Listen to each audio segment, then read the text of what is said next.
Canal Novel e Fanfic Narradas. Fanfic Game of Thrones Sistema Modelo de Cavaleiros.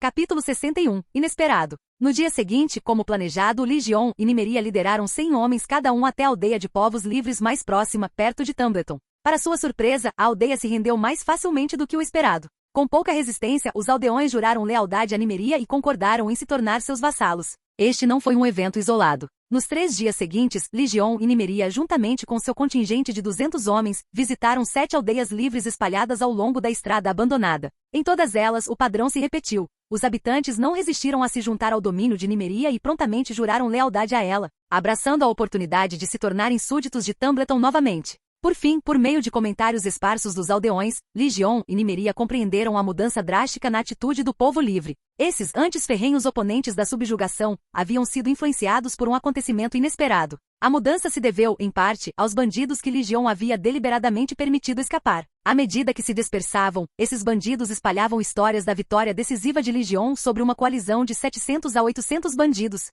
um feito que causou comoção na região ao norte de Ponte Amarga. Em uma área infestada de banditismo, os maiores grupos normalmente não ultrapassavam 100 ou 2, com a maioria consistindo de apenas algumas dezenas de membros. A aniquilação de uma aliança de bandidos de tamanho sem precedentes deixou uma profunda impressão, evocando memórias da lendária campanha da Guarda Real contra a Irmandade da Floresta Real. O que aumentou ainda mais o medo foi a constatação de que o próprio Lygion liderara o ataque. Sua reputação o precedia, um guerreiro formidável que quase alcançara 100 abates no torneio de Porto Real. Os grupos de bandidos, aterrorizados com sua destreza, acreditavam que Lygion seria capaz de massacrar 100 homens sozinho sem esforço. Contra tal lenda, nenhum pequeno bando de foras da lei teria a menor chance, muito menos coragem para resistir. Como resultado, os bandidos que assolavam a região ou se esconderam nas montanhas e florestas densas, observando a situação antes de decidirem o próximo passo, ou fugiram para o norte e para as margens do rio Blackwater, para escapar temporariamente da lâmina de Lygion. Alguns até cruzaram a Estrada da Rosa e se aventuraram nas Terras da Tempestade para ganhar a vida em outro lugar. Esses bandidos tinham laços com as aldeias locais, e seus movimentos não passavam despercebidos pelos moradores.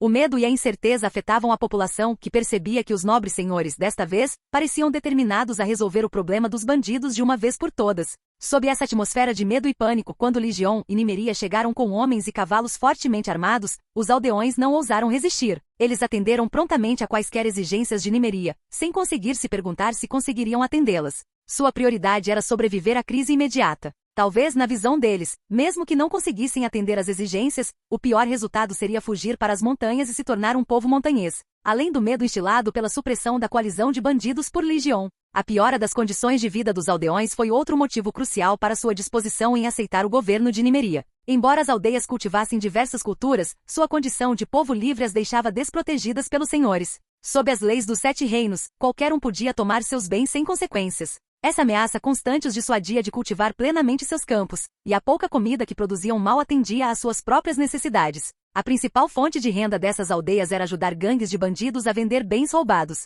Não era uma tarefa fácil, bens roubados frequentemente precisavam ser modificados, e as aldeias lucravam com esse processo. No entanto, desde a eclosão da Guerra do Usurpador, o comércio ao longo da Estrada da Rosa havia minguado, deixando a rota em um estado semi-abandonado. Quando caravanas passavam por ali, suas pesadas escoltas tornavam-nas quase impossíveis de roubar. Com menos bens roubados, os bandidos tinham pouco para comercializar, deixando as aldeias sem renda adicional. Ao longo de um ano, toda a riqueza acumulada nessas aldeias foi quase totalmente consumida, e elas estavam à beira da fome. A chegada de Nymeria ofereceu-lhes uma tábua de salvação para enfrentar sua crise de sobrevivência. Se for esse o caso, então posso recuperar todas as aldeias sem gastar um único soldado, disse Nymeria, com a voz cheia de entusiasmo ao saber da situação. Você tem grãos suficientes? Perguntou Lygion bruscamente, suas palavras como um balde de água fria sobre o entusiasmo dela. Antes da colheita de outono, você precisará alimentá-los. Depois da colheita, eles ainda não terão muitos grãos, então você precisará complementar o suprimento deles. Na primavera, você terá que fornecer sementes e rezar por bom tempo no ano que vem.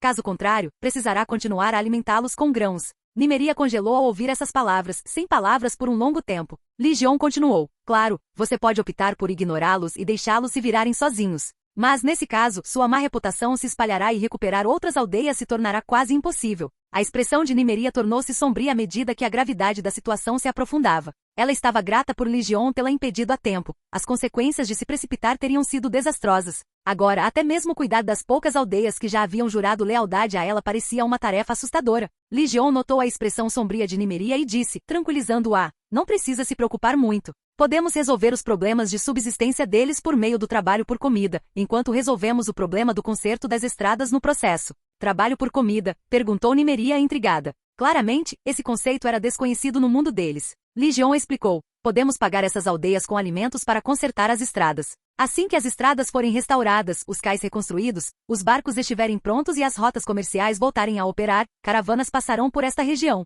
Essas aldeias podem servir como pontos de parada para as caravanas. Quando isso acontecer, elas encontrarão maneiras de ganhar uma renda extra por conta própria e não precisarão do seu apoio. Nimeria sentiu pensativamente com a explicação dele antes de perguntar. Ainda estamos planejando visitar as tribos das montanhas? Legion balançou a cabeça solenemente. Não precisa. Se essas tribos se renderem tão facilmente quanto essas aldeias, teremos um problema maior. Segundo o que os aldeões disseram, mesmo a menor tribo próxima tem mais de 2.000 pessoas. É improvável que o povo da montanha se renda tão facilmente, respondeu Nimeria rindo. A resistência do povo da montanha aqui não se compara à do povo livre dessas aldeias. Eles são muito mais selvagens. Ou você os espanca com tanta força que eles não conseguem levantar a cabeça, ou você os decepa completamente. Caso contrário, eles não se submeterão. Legion estudou Nimeria atentamente. Parece que você já lidou com pessoas das montanhas antes. Nimeria ergueu o machado e disse, 6 meses atrás, um arrogante chefe das montanhas veio me cortejar. Eu o decapitei. Legion estava prestes a perguntar se os montanheses haviam retaliado pela morte do chefe quando, de repente, sentiu que alguém os observava.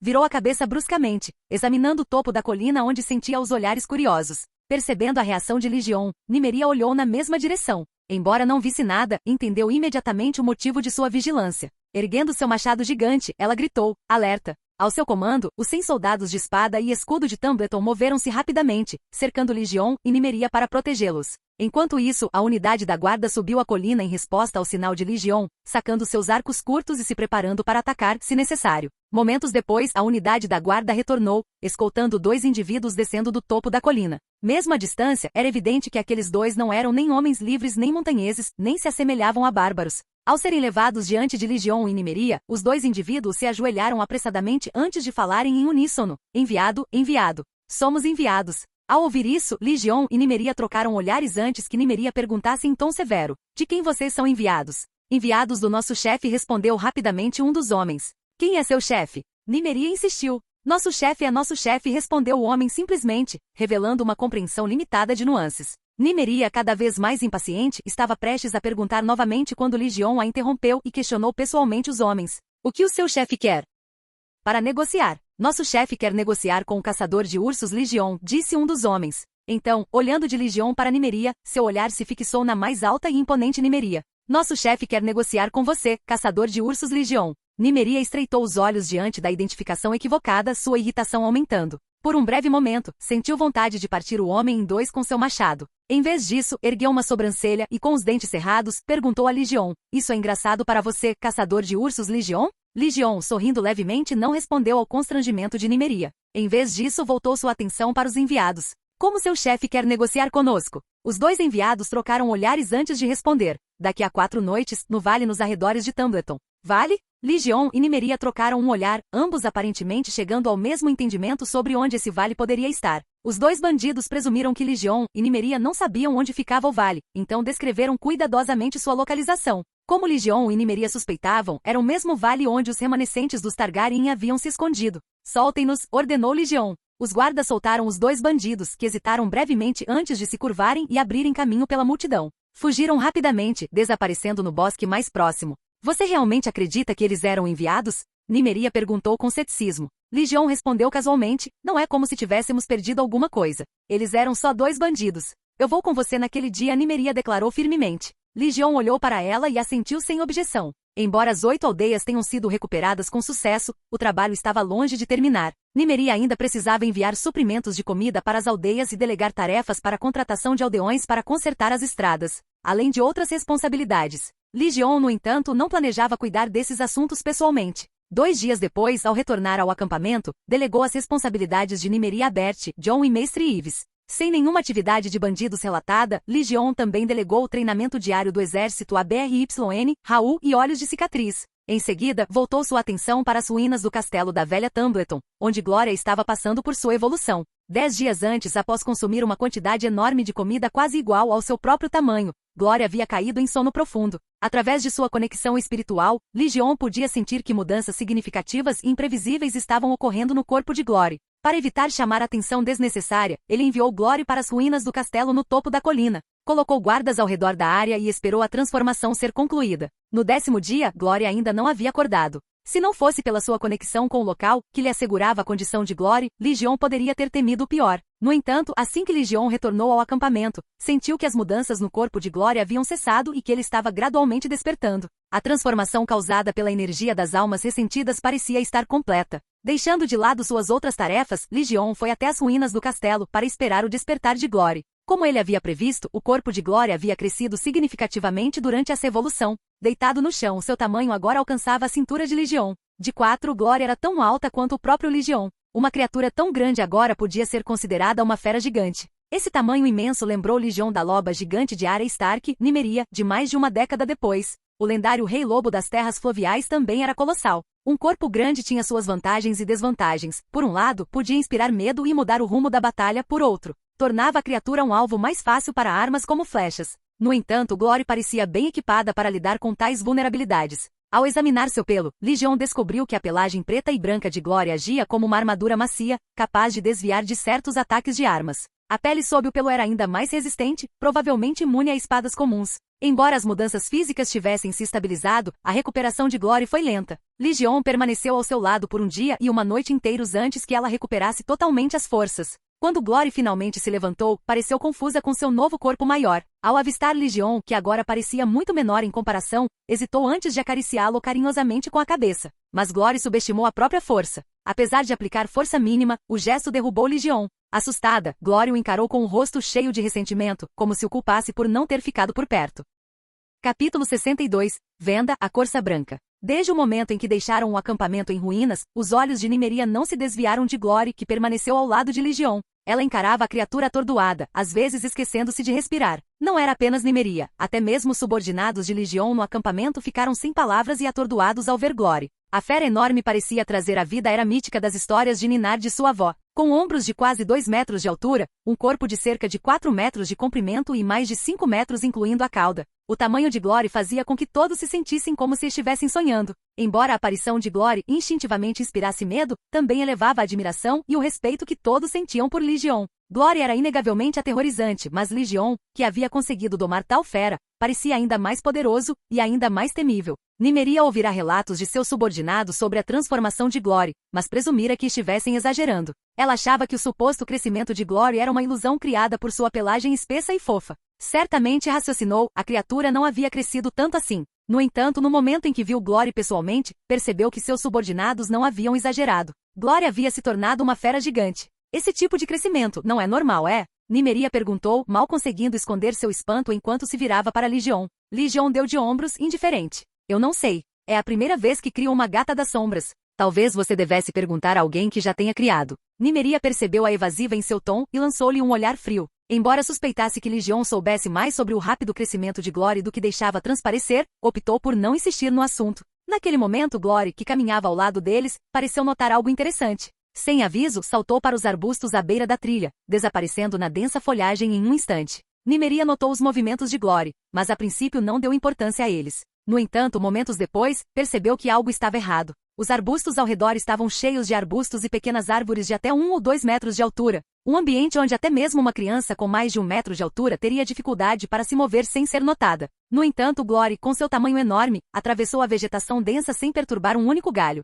Seu corpo enorme parecia quase ilusório, sem emitir nenhum som enquanto desaparecia no mato. No momento em que Glory entrou na mata, foi como se tivesse desaparecido completamente. A mente de Nymeria acelerou, relembrando as muitas lendas que cercavam os gatos das sombras, contos dos fantasmas da floresta da comitiva do estranho, e outros folclores sinistros. Glory agora se encaixava perfeitamente nessas lendas aterrorizantes. Pensando nisso, o olhar de Nymeria voltou-se para Legion. Aos seus olhos, Legion, já uma figura de imenso poder e mistério, parecia agora ainda mais enigmático. Ela não conseguia deixar de associá-lo às figuras lendárias de histórias antigas, como Brandon, o Construtor, ou Garth, o Mão Verde. Cada uma acompanhada por criaturas de origem mágica ou mítica. Algum problema, minha senhora? Perguntou Legion, notando a expressão estranha de Nymeria. O olhar dela o perturbou, e ele se perguntou se havia algo errado com suas roupas. Não, não há nada de errado, respondeu Nimeria rapidamente, virando a cabeça. Por algum motivo, suas bochechas coraram e ela se sentiu um pouco perturbada. Respirando fundo algumas vezes para se acalmar, disse, pode me chamar pelo meu nome, Nimeria, em vez de minha senhora, o tempo todo.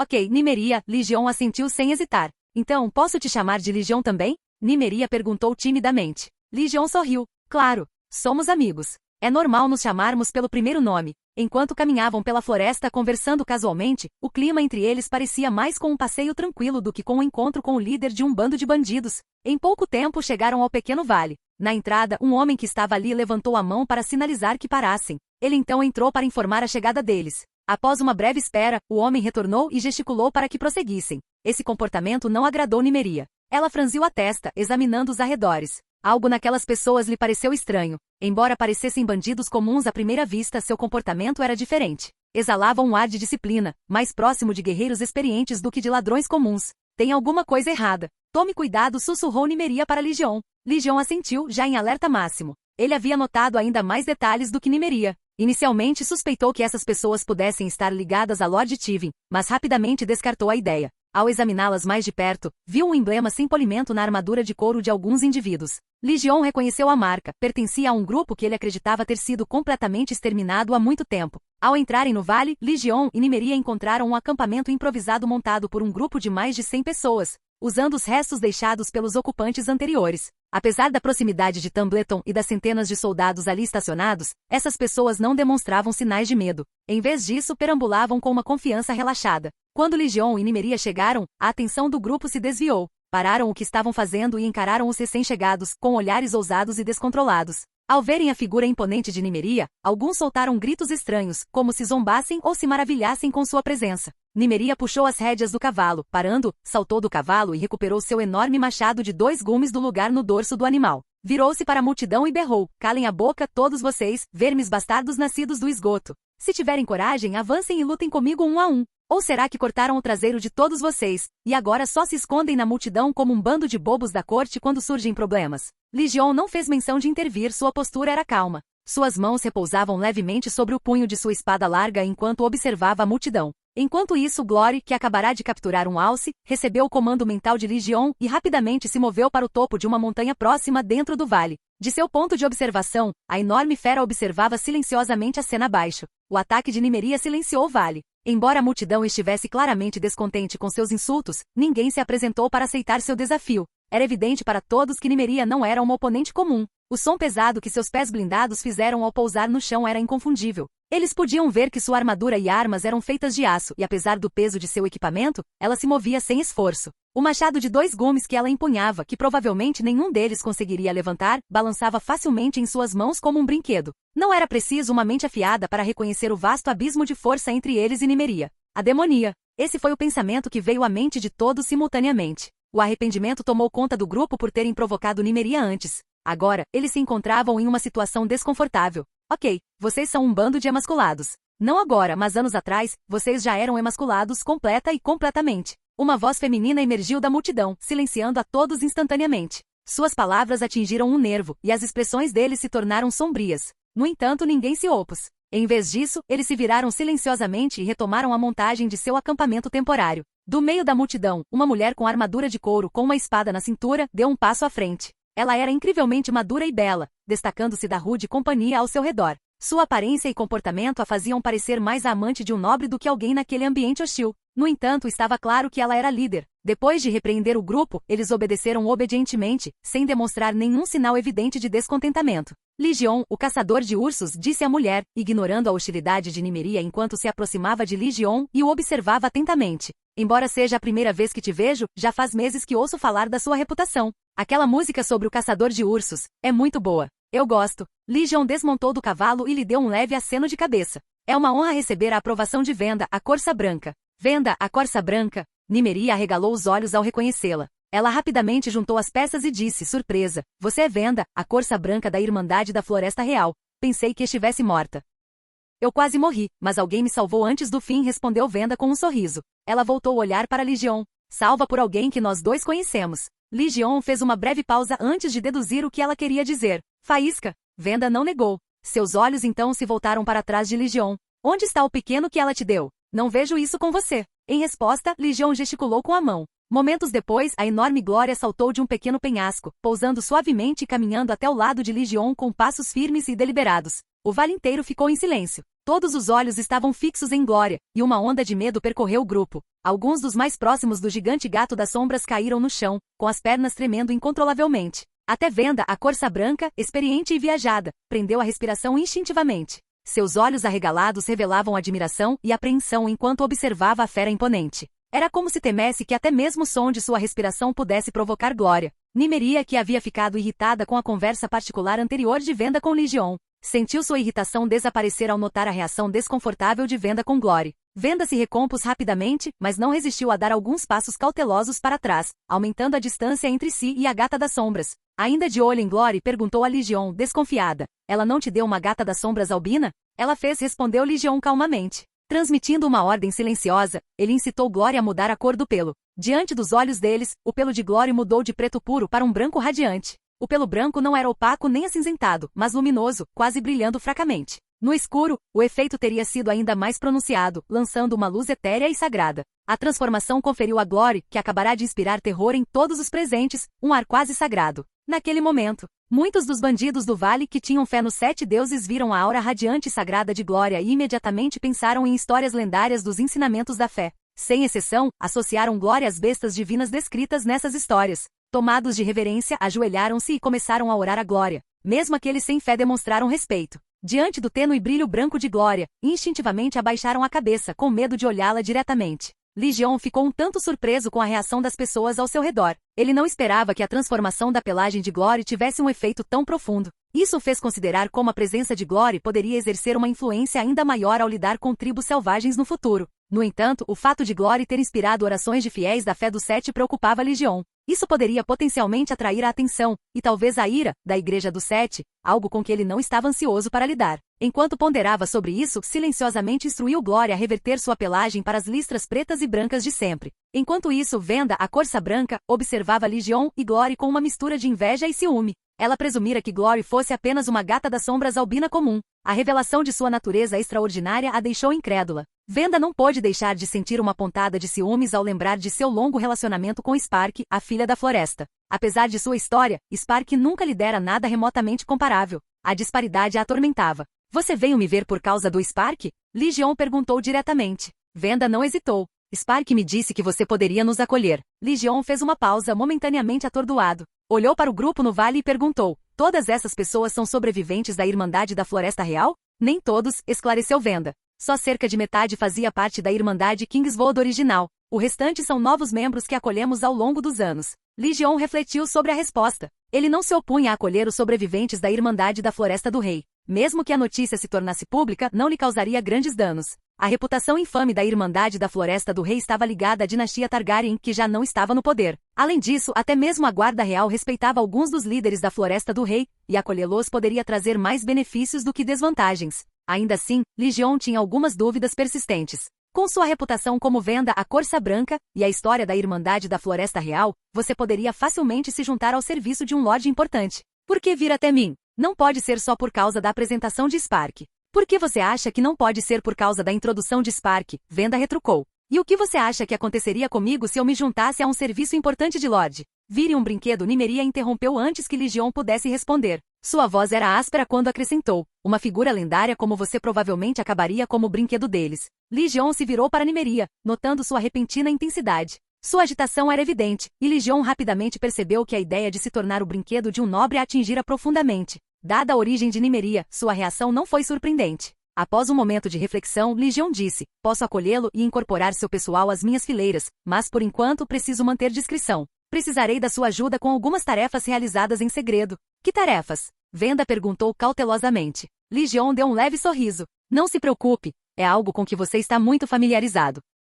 Capítulo 63. O impacto da restauração das rotas comerciais. Em Porto Real, o oficial financeiro de Legion, Mus, desceu da carruagem e contemplou melancolicamente os prédios à sua frente. Era o Salão dos Marítimos, um lugar onde, apenas alguns meses antes, ele fora um hóspede de honra. Mas sua sorte havia mudado desde então, a falência o expulsara em desgraça. Agora, ele estava de volta, mas não como um comerciante comum. Mus se recompôs e entrou no salão com determinação. Previra que sua chegada pudesse chamar a atenção. A lembrança de sua expulsão humilhante, um espetáculo que com certeza divertia muitos outros, ainda o incomodava. No entanto, ao entrar, percebeu que havia superestimado sua importância. Os presentes mal notaram. Reconhecendo-o ou não, apenas acenaram educadamente antes de retomar as discussões em voz baixa sobre seus próximos negócios. A falta de reconhecimento o magoou, despertando uma pontada de decepção dentro dele. Mus riu amargamente de suas expectativas equivocadas. Perto da entrada, um criado parado junto à porta congelou momentaneamente ao ver Mus. O homem de cabelos brancos e enrugados à sua frente tinha pouca semelhança com a figura de meia-idade de que se lembrava.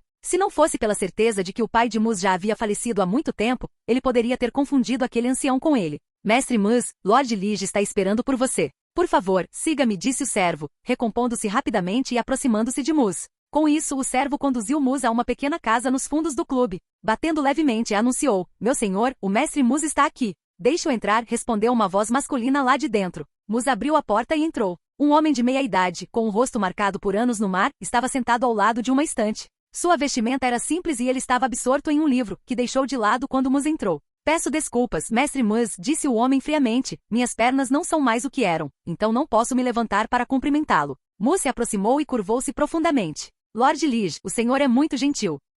Não precisa de gentilezas. O tempo é precioso. Você tem a lista? Lige Falvel interrompeu, com um tom brusco. Sim, eu tenho, respondeu Mus com uma postura mansa diante da presença imponente do senhor mercador. Ele apresentou a lista de suprimentos que Ligion lhe confiara e a colocou sobre a mesa. Lige pegou a lista e começou a examinar seu conteúdo. Era extensa, com ênfase particular em cavalos 200, para ser mais preciso. Não quaisquer cavalos, mas cavalos de guerra, cujo custo excedia em muito o de montarias comuns. Reprimindo sua raiva, Lige Falvel colocou a lista de volta na mesa e disse a Mus: reunirei os itens da lista o mais rápido possível e os entregarei ao seu mestre. Então eu o incomodarei. Lord Lige, respondeu Mus com um sorriso radiante. Ele vinha lutando há algum tempo para garantir os itens da lista, e com Lige Falvel assumindo a tarefa, um peso pareceu sair de seus ombros. Recorrendo aos seus instintos de comerciante, Mus continuou: sobre os preços desses itens, Lord Lige, você poderia baixá-los um pouco em relação ao preço de mercado? Para uma transação tão grande, mesmo uma pequena redução ainda lhe daria um lucro significativo. Lige Falvel congelou diante da sugestão de Mus, olhando surpreso.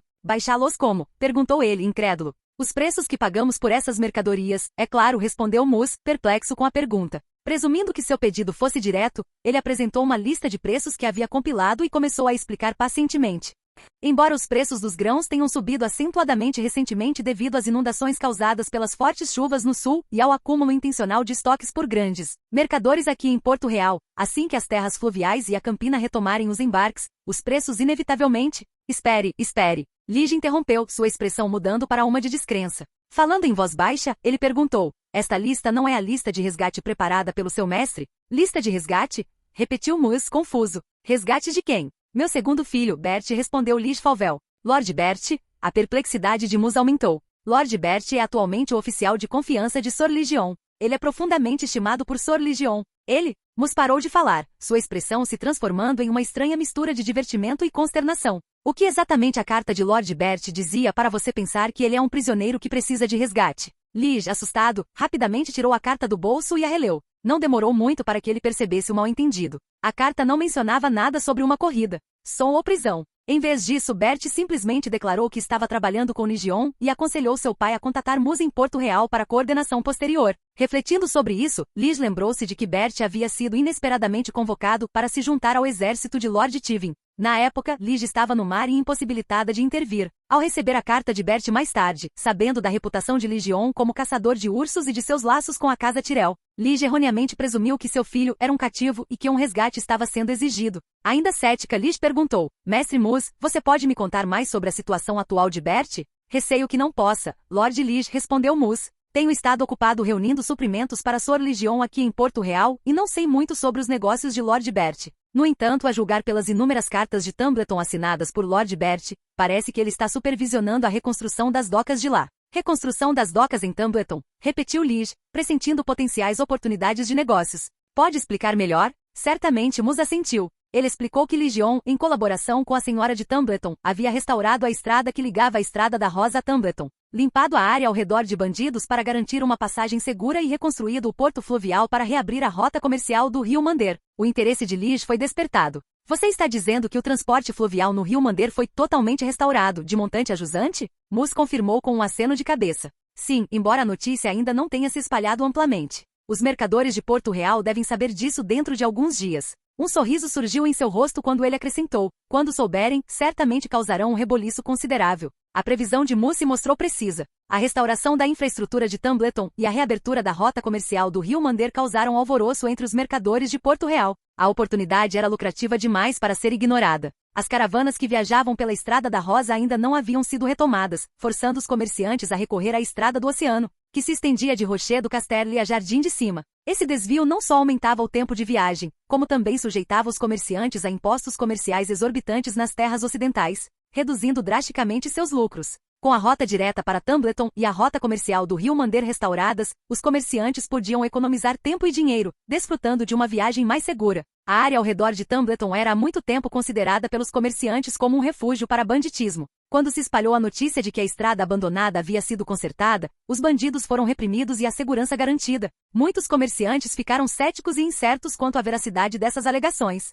Entre eles, porém, havia empresários aventureiros que acreditavam no potencial de pequenas ações para gerar resultados significativos. Ao descobrirem que o indivíduo responsável por exterminar os bandidos era ninguém menos que Bear Hunter Legion, eles se convenceram de que os relatos poderiam ser confiáveis. Enquanto outros hesitavam, esses ousados comerciantes organizaram uma caravana e partiram para Tumbleton. Essa caravana transportava não apenas mercadorias, mas também pessoas envolvidas em setores como imobiliário e entretenimento. Esses pioneiros previram que, com a restauração da rota comercial, Tumbleton logo floresceria, levando a um aumento no valor de terras e propriedades. Eles também previram a necessidade de estabelecimentos como tavernas, bordéis e cassinos para atender ao fluxo de pessoas. Agindo rapidamente, esperavam aproveitar a oportunidade antes dos outros. Enquanto isso, os mercadores mais cautelosos optaram por não se juntar à caravana inicial, permanecendo ocupados preparando suprimentos. Pretendiam agir imediatamente assim que a notícia da revitalização de Tumbleton fosse confirmada, garantindo que pudessem embarcar sem demora. Enquanto a euforia com a recuperação de Tumbleton se espalhava por Porto Real, os acontecimentos nas terras ocidentais, em Rocher do Casterle, tomavam um tom diferente. O Duque Tywin Lannister, recém-chegado de Porto Real, estava sentado à sua mesa, ouvindo impassivelmente os relatórios de seus oficiais enquanto examinava a correspondência militar. Onde está Kevan? Tywin perguntou depois de terminar os relatórios. Lord Kevan foi a Crackehall há alguns dias, respondeu prontamente um oficial. O que ele estava fazendo em Crackehall? Tywin franziu a testa. O oficial explicou. Recentemente os Homens de Ferro desembarcaram perto de Crackehall, saqueando as aldeias vizinhas. Uma das caravanas de mercadores da nossa casa também foi atacada. Uma caravana mercante foi roubada, e Kevan precisava ir até lá? Perguntou Tywin cético. Parece que alguns Homens de Ferro foram capturados em Crackehall e forneceram informações sob interrogatório. Após ler o relatório de Crackehall, Lord Kevan partiu imediatamente, elaborou o oficial. Conhecendo a natureza cautelosa do irmão, Tywin percebeu que Kevan não abandonaria seus deveres para viajar a menos que o assunto fosse sério. Traga-me aquela carta, ordenou Tywin. O oficial recuperou o documento e o entregou a Tywin. Enquanto lia, a expressão de Tywin tornou-se mais sombria. A carta era breve. O Homem de Ferro capturado revelou que Balon Greyjoy estava reunindo homens, embora suas intenções permanecessem obscuras. Kevan, alarmado com as implicações, foi a Crackehall para verificar as informações. Suspeitando que Balon Greyjoy pudesse estar se preparando para atacar as terras ocidentais. Tywin, no entanto, manteve a compostura. Embora considerasse os ataques dos Homens de Ferro incômodos, não acreditava que representassem uma ameaça significativa à região. Para ele, Balon Greyjoy e seus seguidores eram pouco mais que um incômodo, semelhantes a moscas a serem espantadas. Apesar da aparente calma em relação aos Homens de Ferro, os pensamentos de Tywin estavam voltados para assuntos mais urgentes. Os planos intrincados que ele havia arquitetado para a Estrada do Ouro e a Corrida da Água Negra. Relatórios de inteligência sugeriam que tudo estava indo bem, mas Tywin não conseguia se livrar de uma incômoda sensação de inquietação, como se algo no plano não estivesse certo. Lord Tywin serviu-se de uma taça de vinho, tomou um gole moderado e virou-se para seu mordomo. Tem alguma informação recente da Estrada do Ouro? Perguntou. Não, respondeu o mordomo honestamente. A inquietação de Tywin persistia. Deixando o vinho de lado, pegou os relatórios de inteligência relevantes e os leu novamente. Desta vez, com a mente mais aguçada, rapidamente percebeu algo errado. Os relatórios não continham nenhuma informação sobre o exército que ele havia enviado para o leste do Rio Mander. Essa força em particular, embora não fosse crucial para seu plano geral, fora encarregada de cooperar com grupos de bandidos como a Irmandade do Escorpião para criar distúrbios ao longo da Estrada da Rosa. O objetivo era desviar a atenção da Casa Tyrell para aquela região. No entanto, após o torneio, a mão do rei, Jon Arryn, iniciou discussões com a Casa Tyrell. Esses acontecimentos significavam que mesmo sem as maquinações de Tywin, o foco da Casa Tyrell já havia se deslocado para a Estrada da Rosa, reduzindo a importância do papel desse exército. Ainda assim, a falta de atualizações era preocupante. De acordo com o protocolo, o exército deveria reportar seu status a cada 5 dias. No entanto, por mais de um mês, não houve comunicação, um claro desvio da norma. Enquanto Tivin refletia sobre esse silêncio perturbador, a porta se abriu e seu mestre dos sussurradores entrou, entregando-lhe uma mensagem de corvo. Isto veio de Porto Real, anunciou. Tivin desdobrou a mensagem e examinou seu conteúdo. Sua expressão se obscureceu, seu rosto assumiu um tom sério e sombrio. Foi confirmado? Tivin perguntou em voz baixa. Ainda não respondeu o mestre dos sussurradores, balançando a cabeça. Mas, já que Porto Real ousou enviá-lo, provavelmente é preciso. Tivin colocou o bilhete sobre a mesa. A mensagem confirmava que a rota comercial para Tumbleton havia sido restaurada. Após um momento de silêncio, Tivin deu uma ordem decisiva. Cancelem todos os planos para a Estrada do Ouro. Retirem todas as tropas de Tumbleton. Desistir? Perguntou o mestre dos sussurradores, visivelmente confuso. Se não o fizermos, você pretende esperar até que os Tyrells e os Footres apresentem uma queixa formal ao Trono de Ferro? Respondeu Tivin friamente, fixando o olhar no mestre dos sussurradores. Seu tom tornou-se inflexível. E quando eles se retirarem, garanta que levem tudo o que puderem, especialmente as pessoas. Sim, meu senhor, respondeu o mestre dos sussurradores.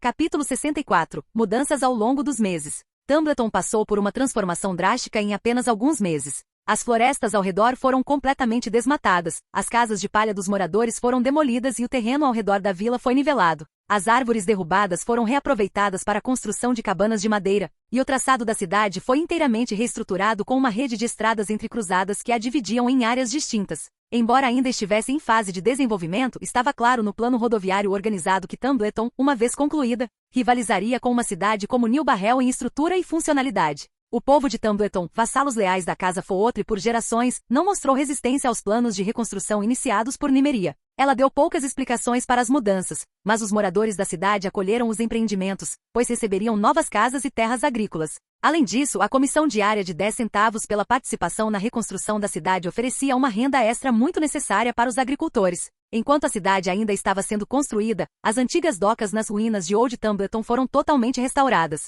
Os 6 ancoradouros estavam agora mais resistentes do que antes, reconstruídos com pedras recuperadas das ruínas. Ao redor das docas, o terreno foi limpo e 6 ou 7 grandes armazéns, juntamente com um longo galpão para o comércio de mercadorias, foram construídos. Também foi reservado espaço para estacionamento de carroças e cavalos, embora os estábulos e as garagens ainda não tivessem sido construídos. A área entre a nova Tumbleton e a velha Tumbleton, atualmente servindo como quartel temporário de Legion, foi cuidadosamente alocada para futuras estradas e casas. Nymeria, no entanto, optou por não investir em construção ali. Seguindo o conselho do mestre Ives, decidiu vender essas terras aos comerciantes que chegavam. Essa abordagem não só geraria receita, mas também vincularia os comerciantes à próspera cidade de Tumbleton. À medida que a notícia da restauração bem-sucedida da rota comercial de Tumbleton por Legion se espalhava, caravanas começaram a chegar aos poucos. No entanto, os escaleres necessários para o transporte de mercadorias ainda estavam em construção. Enquanto isso, Legion comprava os suprimentos dos mercadores, incorporando alimentos e forragens à logística de seu exército e armazenando outras mercadorias nos armazéns do quartel. Assim que os escaleres foram concluídos e testados, Legion encarregou John de organizar uma caravana para transportar as mercadorias para Jardim de Cima.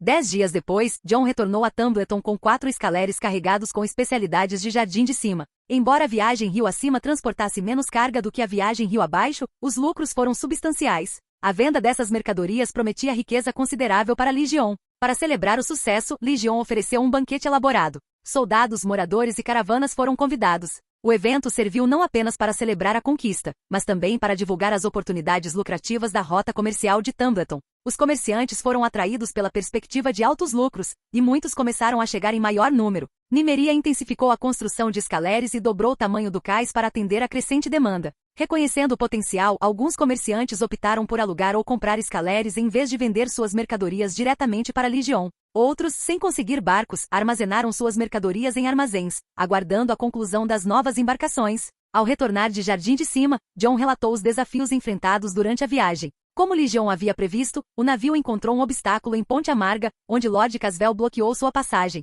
Quando John se encontrou diretamente com Lord Caswell, ele relatou o ataque que sofreu após deixar Ponte Amarga. Embora tenha se abstido de acusar Lord Caswell explicitamente, suas insinuações diretas deixaram poucas dúvidas quanto às suas suspeitas. Para solidificar sua posição, John apresentou uma carta-resposta de Lord Tyrell a Legion, que enfatizava a importância que a Casa Tyrell atribuía à manutenção da hidrovia do rio Mander. Diante de implicações tão claras, Lord Caswell não teve escolha a não ser permitir a passagem dos navios. Em sua viagem de retorno de Jardim de Cima, a frota não encontrou mais obstáculos. Esse resultado deixou Legion com sentimentos contraditórios. Ele nutria o desejo de ver Ponte Amarga sob o controle de um lorde mais dócil, dada sua importância estratégica para o comércio do rio Mander. No entanto, com Lord Caswell não apresentando mais desafios evidentes, Legion não tinha justificativa imediata para agir e só podia esperar o momento oportuno. Os comerciantes começaram a chegar a Tumbleton meses antes, mas em vez de comprar terras e construir edifícios permanentes, eles montaram tendas perto dos quartéis em ruínas e começaram a negociar com os soldados ali estacionados. Embora Legion pessoalmente não gostasse de estabelecimentos como bordéis, tavernas e cassinos, ele reconhecia sua utilidade. Eles forneciam aos seus cavaleiros meios para gastar dinheiro e liberar energia acumulada, contribuindo para a estabilidade geral do exército. Nymeria, por outro lado, achou a situação agridoce. Para sua surpresa, a primeira receita tributária arrecadada na recém-reconstruída Tumbleton veio de prostitutas, e não de mercadorias em trânsito. Nos 7 reinos, os impostos de trânsito eram tipicamente a fonte de renda mais significativa para os senhores. Por exemplo, os impostos de trânsito constituíam 1/3 de todos os impostos arrecadados em Ponte Amarga. No entanto, seguindo o conselho de Legion, Nymeria aboliu o imposto de transporte. Embora não entendesse completamente o raciocínio de Legion, e apesar das tentativas do mestre Ives de dissuadi-la com zombarias, ela confiava no julgamento de Legion. Legion optou por não se aprofundar mais, confiante de que assim que os benefícios dessa decisão se tornassem evidentes, Nymeria entenderia seu valor sem precisar de maiores explicações. Já fazia quase 2 meses desde que Legion o encontrara à venda a Corça Branca. Nesse período, ele havia reunido cerca de 100 membros restantes da Irmandade da Floresta do Rei sob seu comando,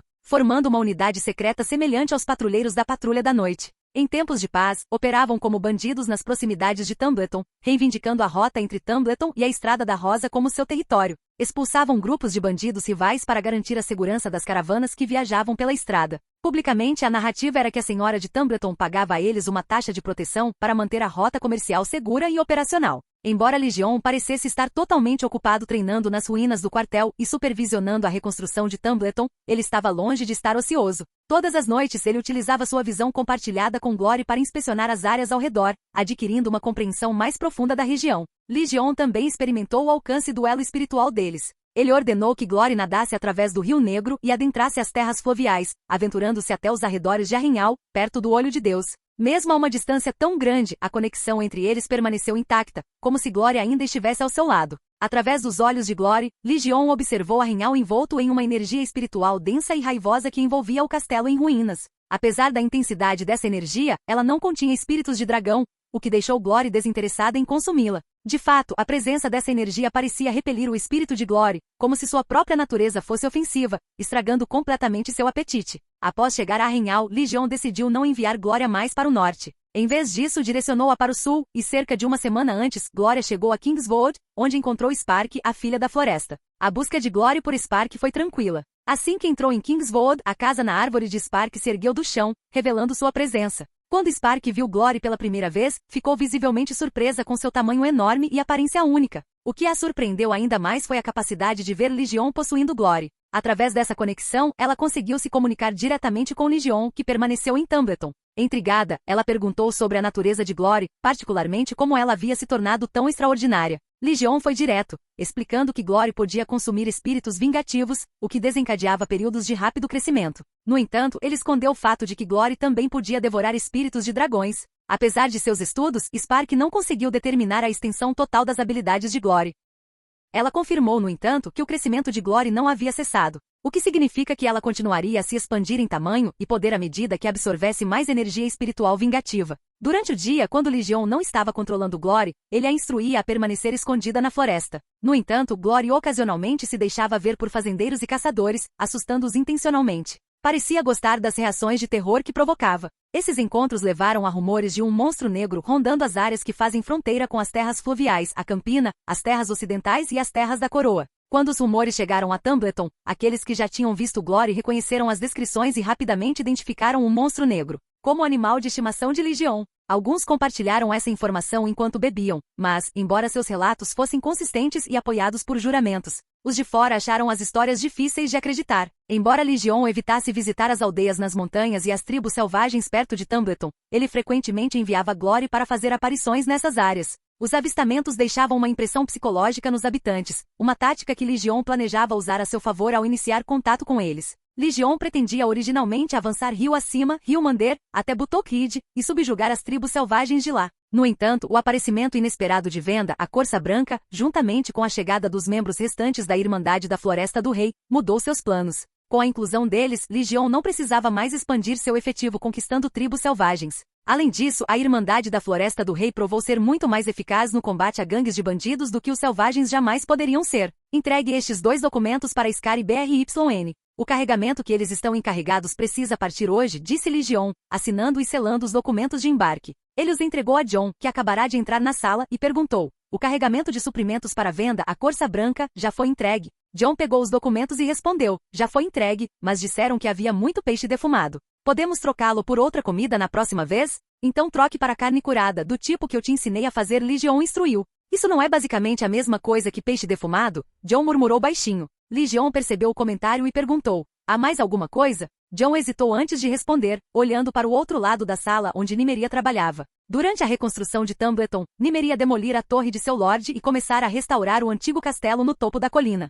Até a conclusão dos reparos, ela permanecia no quartel em ruínas de Legion e trabalhava em sua sala de conselho. Legion seguiu o olhar de John e disse: tudo bem, é só dizer. Nymeria é uma colaboradora e uma amiga, não é diferente de nós. Embora concentrada em suas tarefas, Nymeria estava ouvindo. Ao ouvir as palavras de Legion, ela sorriu, satisfeita. John finalmente falou. O oficial financeiro, Mus, já contatou Sorlige, disse ele, colocando uma carta sobre a mesa. No entanto, Sorlige parece ter entendido mal que Bert é nosso prisioneiro e que estamos exigindo um resgate por ele. Legion franziu a testa. O Bert não escreveu para o pai? A carta era breve e ambígua, o que levou ao mal-entendido, explicou John, produzindo um rascunho da carta para Legion revisar. Legion examinou o documento e admitiu para si mesmo que, sem saber as verdadeiras circunstâncias de Bert, ele também poderia ter ficado confuso. Curiosa, Nymeria aproximou-se para examinar o documento. Depois de lê-lo, riu baixinho. Legion olhou para ela e depois se virou para John. E agora? O mal-entendido foi esclarecido? Sim, respondeu John, mas Sorlige não parece convencido de que a situação de Bert seja tão boa quanto Mus descreveu.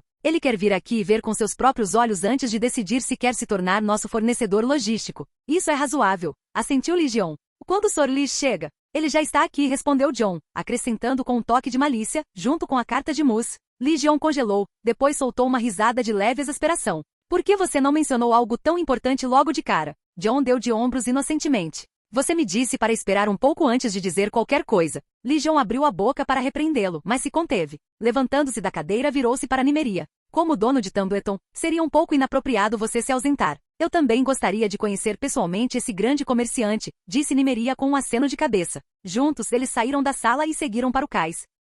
Capítulo 65. Leis da Terra. Para Bert, os últimos meses foram os mais gratificantes e felizes de sua vida. Ele estava profundamente grato à casa por tê-lo selecionado para se juntar ao exército secreto de Lord Tivin e igualmente grato por ter sido capturado por Legion 1, evento que lhe dera inúmeras oportunidades de aplicar seu conhecimento de maneiras que jamais imaginara. Embora oficialmente designado como escrivão de Legion, as responsabilidades de Bert há muito ultrapassavam essa função. Além do título honorário de conselheiro na reconstrução de Tumbleton, ele agora ocupava 2 cargos importantes: coletor de impostos e mestre das docas do cais de Tumbleton. Ambas as funções exerciam autoridade real, mas o cargo de capitão do cais era particularmente significativo. Envolvia a gestão de tudo, desde a programação de navios de carga até a alocação de espaço no armazém. No último mês, Bert estivera alocado no cais em tempo integral, raramente retornando ao quartel. Sua carga sai do armazém amanhã? Já encontrou um navio? Você vai dividir o navio com outra remessa, disse Bert, assinando uma ordem de embarque sem olhar para cima. Seu tom era ríspido, enquanto continuava com suas perguntas de rotina.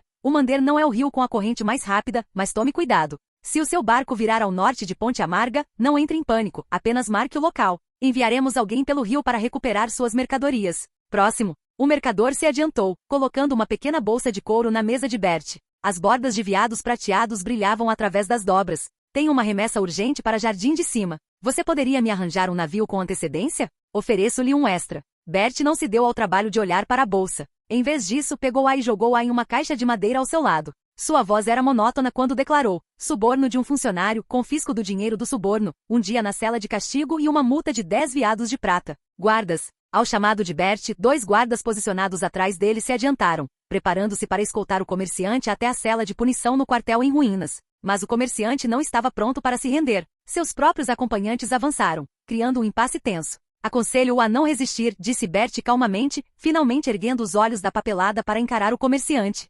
Seu tom mudou para surpresa ao fixar o olhar no homem à sua frente. Pai? Por que o senhor está aqui? O comerciante era ninguém menos que Lear Falwell. Sorrindo, ele respondeu, parece que você está se saindo bem. O rosto de Bert se iluminou com um sorriso, mas logo voltou à expressão séria quando um pensamento lhe passou pela cabeça. Ele se endireitou e disse formalmente, Sr. Lear Falwell, seu suborno viola as leis e regulamentos de Tumbleton. Devo puni-lo de acordo com a lei. Por favor, cooperem e não resistam. Virando-se para os guardas, acrescentou, levem-no para a cela de castigo. Os soldados hesitaram, sem saber como proceder. A voz de Bert tornou-se mais áspera. Não ouviram minha ordem? Devo lembrá-los da lei militar emitida por Sr. Legion? Relutantemente, os guardas trocaram olhares antes de se adiantarem. Dirigindo-se a Lige, disseram, Sr. por favor, venha conosco. Não resista. Lear Falwell olhou para o filho com uma expressão de surpresa, como se visse alguém desconhecido. Então, com um sorriso fraco, ergueu a mão para sinalizar aos seus acompanhantes que se retirassem. Esperem por mim na estalagem e instruiu-os. Virando-se para os guardas, disse, mostrem o caminho.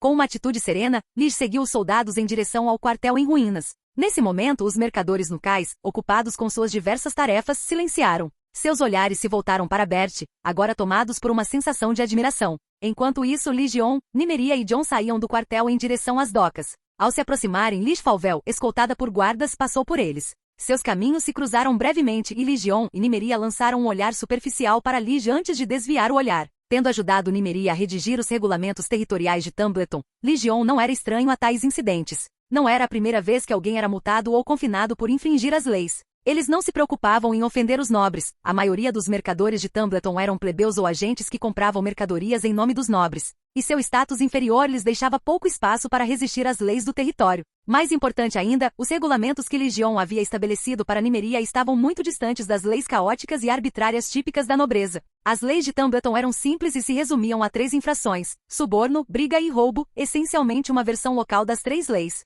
As punições eram igualmente diretas, multas para infrações menores e confinamento para as graves. Confinamento não significava prisão em uma masmorra, mas sim colocação em um quarto escuro e apertado que Legion havia preparado para cavaleiros e guerreiros que violassem as regras militares. A experiência era intencionalmente severa, deixando uma impressão duradoura nos punidos. Essas leis e práticas faziam parte de um experimento mais amplo de Legion, um teste para seu futuro território. A própria Tumbleton havia se tornado um campo de testes para suas estratégias de governança. Enquanto os 2 grupos se cruzavam, Jon lançou um olhar casual para Lige, que o acompanhava. A princípio não o reconheceu, presumindo que fosse apenas mais um indivíduo que havia violado as leis. Mas, depois de caminhar alguns passos, a compreensão o atingiu. Parou abruptamente, virou-se para confirmar e congelou. Meu senhor, meu senhor! Jon rapidamente alcançou Legion e apontou para a figura agora distante. A pessoa que acabou de ser escoltada pelos guardas é Sr. Lige. Legion e Nymeria pararam, trocando olhares surpresos antes de voltarem o olhar para Sr. Lige, que os acompanhava. Naquele momento, Lige, como se sentisse a atenção deles, também se virou.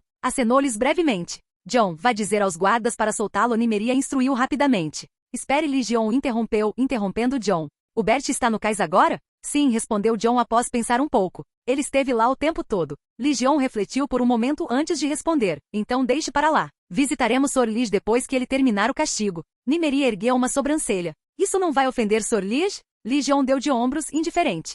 Se ele estiver descontente, pode resolver isso com o Bert. Não somos nós que o punimos, é o filho dele. Ao ouvir isso, Jon não pôde deixar de se solidarizar com a prima. Já imaginava a fúria do marido da tia ao sair da cela de castigo. Nesse momento, Sr. Lige pareceu perceber que nem Legion nem Nymeria tinham qualquer intenção de libertá-lo. O sorriso em seu rosto congelou, e ele seguiu resignadamente os 2 guardas para dentro do quartel. Foi conduzido a uma fileira de pequenas celas pretas que lembravam banheiros, onde foi trancado. Como Sr. Lige já estava confinado, Legion e Nymeria não viram necessidade de ir até o cais. Legion instruiu Jon a informar Bert que estavam cientes da detenção de Sr. Lige. Com isso, Legion e Nymeria retornaram ao escritório no quartel para retomar seu trabalho inacabado. No dia seguinte, Sr. Lige foi libertado. Bert havia tirado o dia de folga e esperado do lado de fora da cela de manhã cedo. Assim que Sr. Lige saiu, Bert o acompanhou de volta à estalagem onde estava hospedado. Foi somente à tarde que pai e filho chegaram ao quartel para se encontrar com Legion e Nymeria. Minha senhora, Sr. Lige cumprimentou com uma reverência ao entrar no escritório. Nymeria retribuiu uma leve reverência e o corrigiu. Sr. Lige, ainda prefiro ser chamada de Lady Nymeria, não de minha senhora.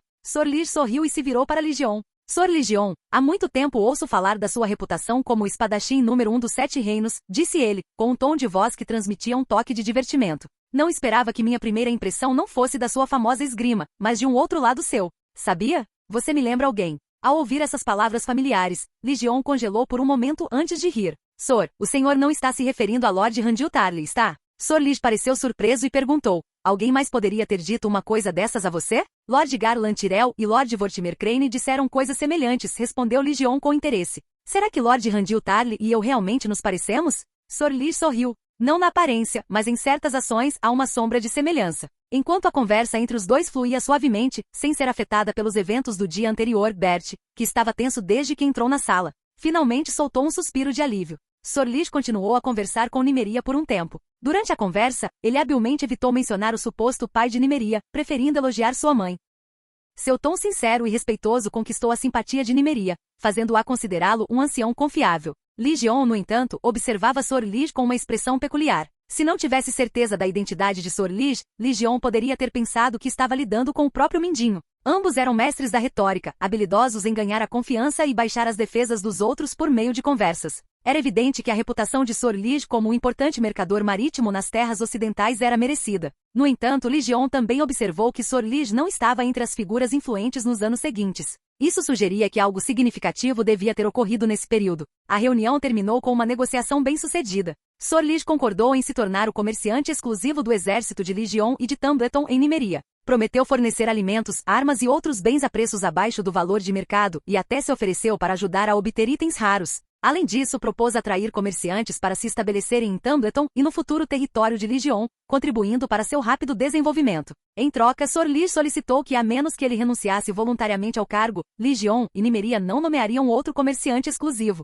Enquanto Ligion hesitava diante dessa condição, Nymeria concordou sem demora. Sua decisão não foi influenciada pelas bajulações anteriores de Sor Lish, mas sim enraizada nas normas dos 7 reinos. Entre a maioria dos senhores, os comerciantes exclusivos eram tipicamente fixos e hereditários, assim como os títulos de nobreza. Para ela, o pedido de Sor Lish era razoável e costumeiro. Após cuidadosa consideração, Ligion não encontrou desvantagens no pedido de Sor Lish e concordou. Os 3 assinaram então um contrato de juramento. Como não havia nenhum septão da fé dos 7 disponível, escolheram um mestre que já havia completado suas viagens e se preparava para retornar à cidadela para servir de testemunha. Assim que cada um recebeu sua cópia do contrato, Sor Lish se virou para Ligion e disse: já comecei a trabalhar na lista que você pediu ao mestre Mus. A maioria dos itens não será problema, mas cavalos de guerra estão se mostrando um pouco mais difíceis e podem levar mais tempo. Tudo bem, respondeu Ligion calmamente. Não há pressa. Vá com calma. Se possível, veja se consegue encontrar um cavalo de guerra adequado ao porte de Nymeria também. Um cavalo que combine com a silhueta de Lady Nymeria, repetiu Sor Lish, olhando para Nymeria.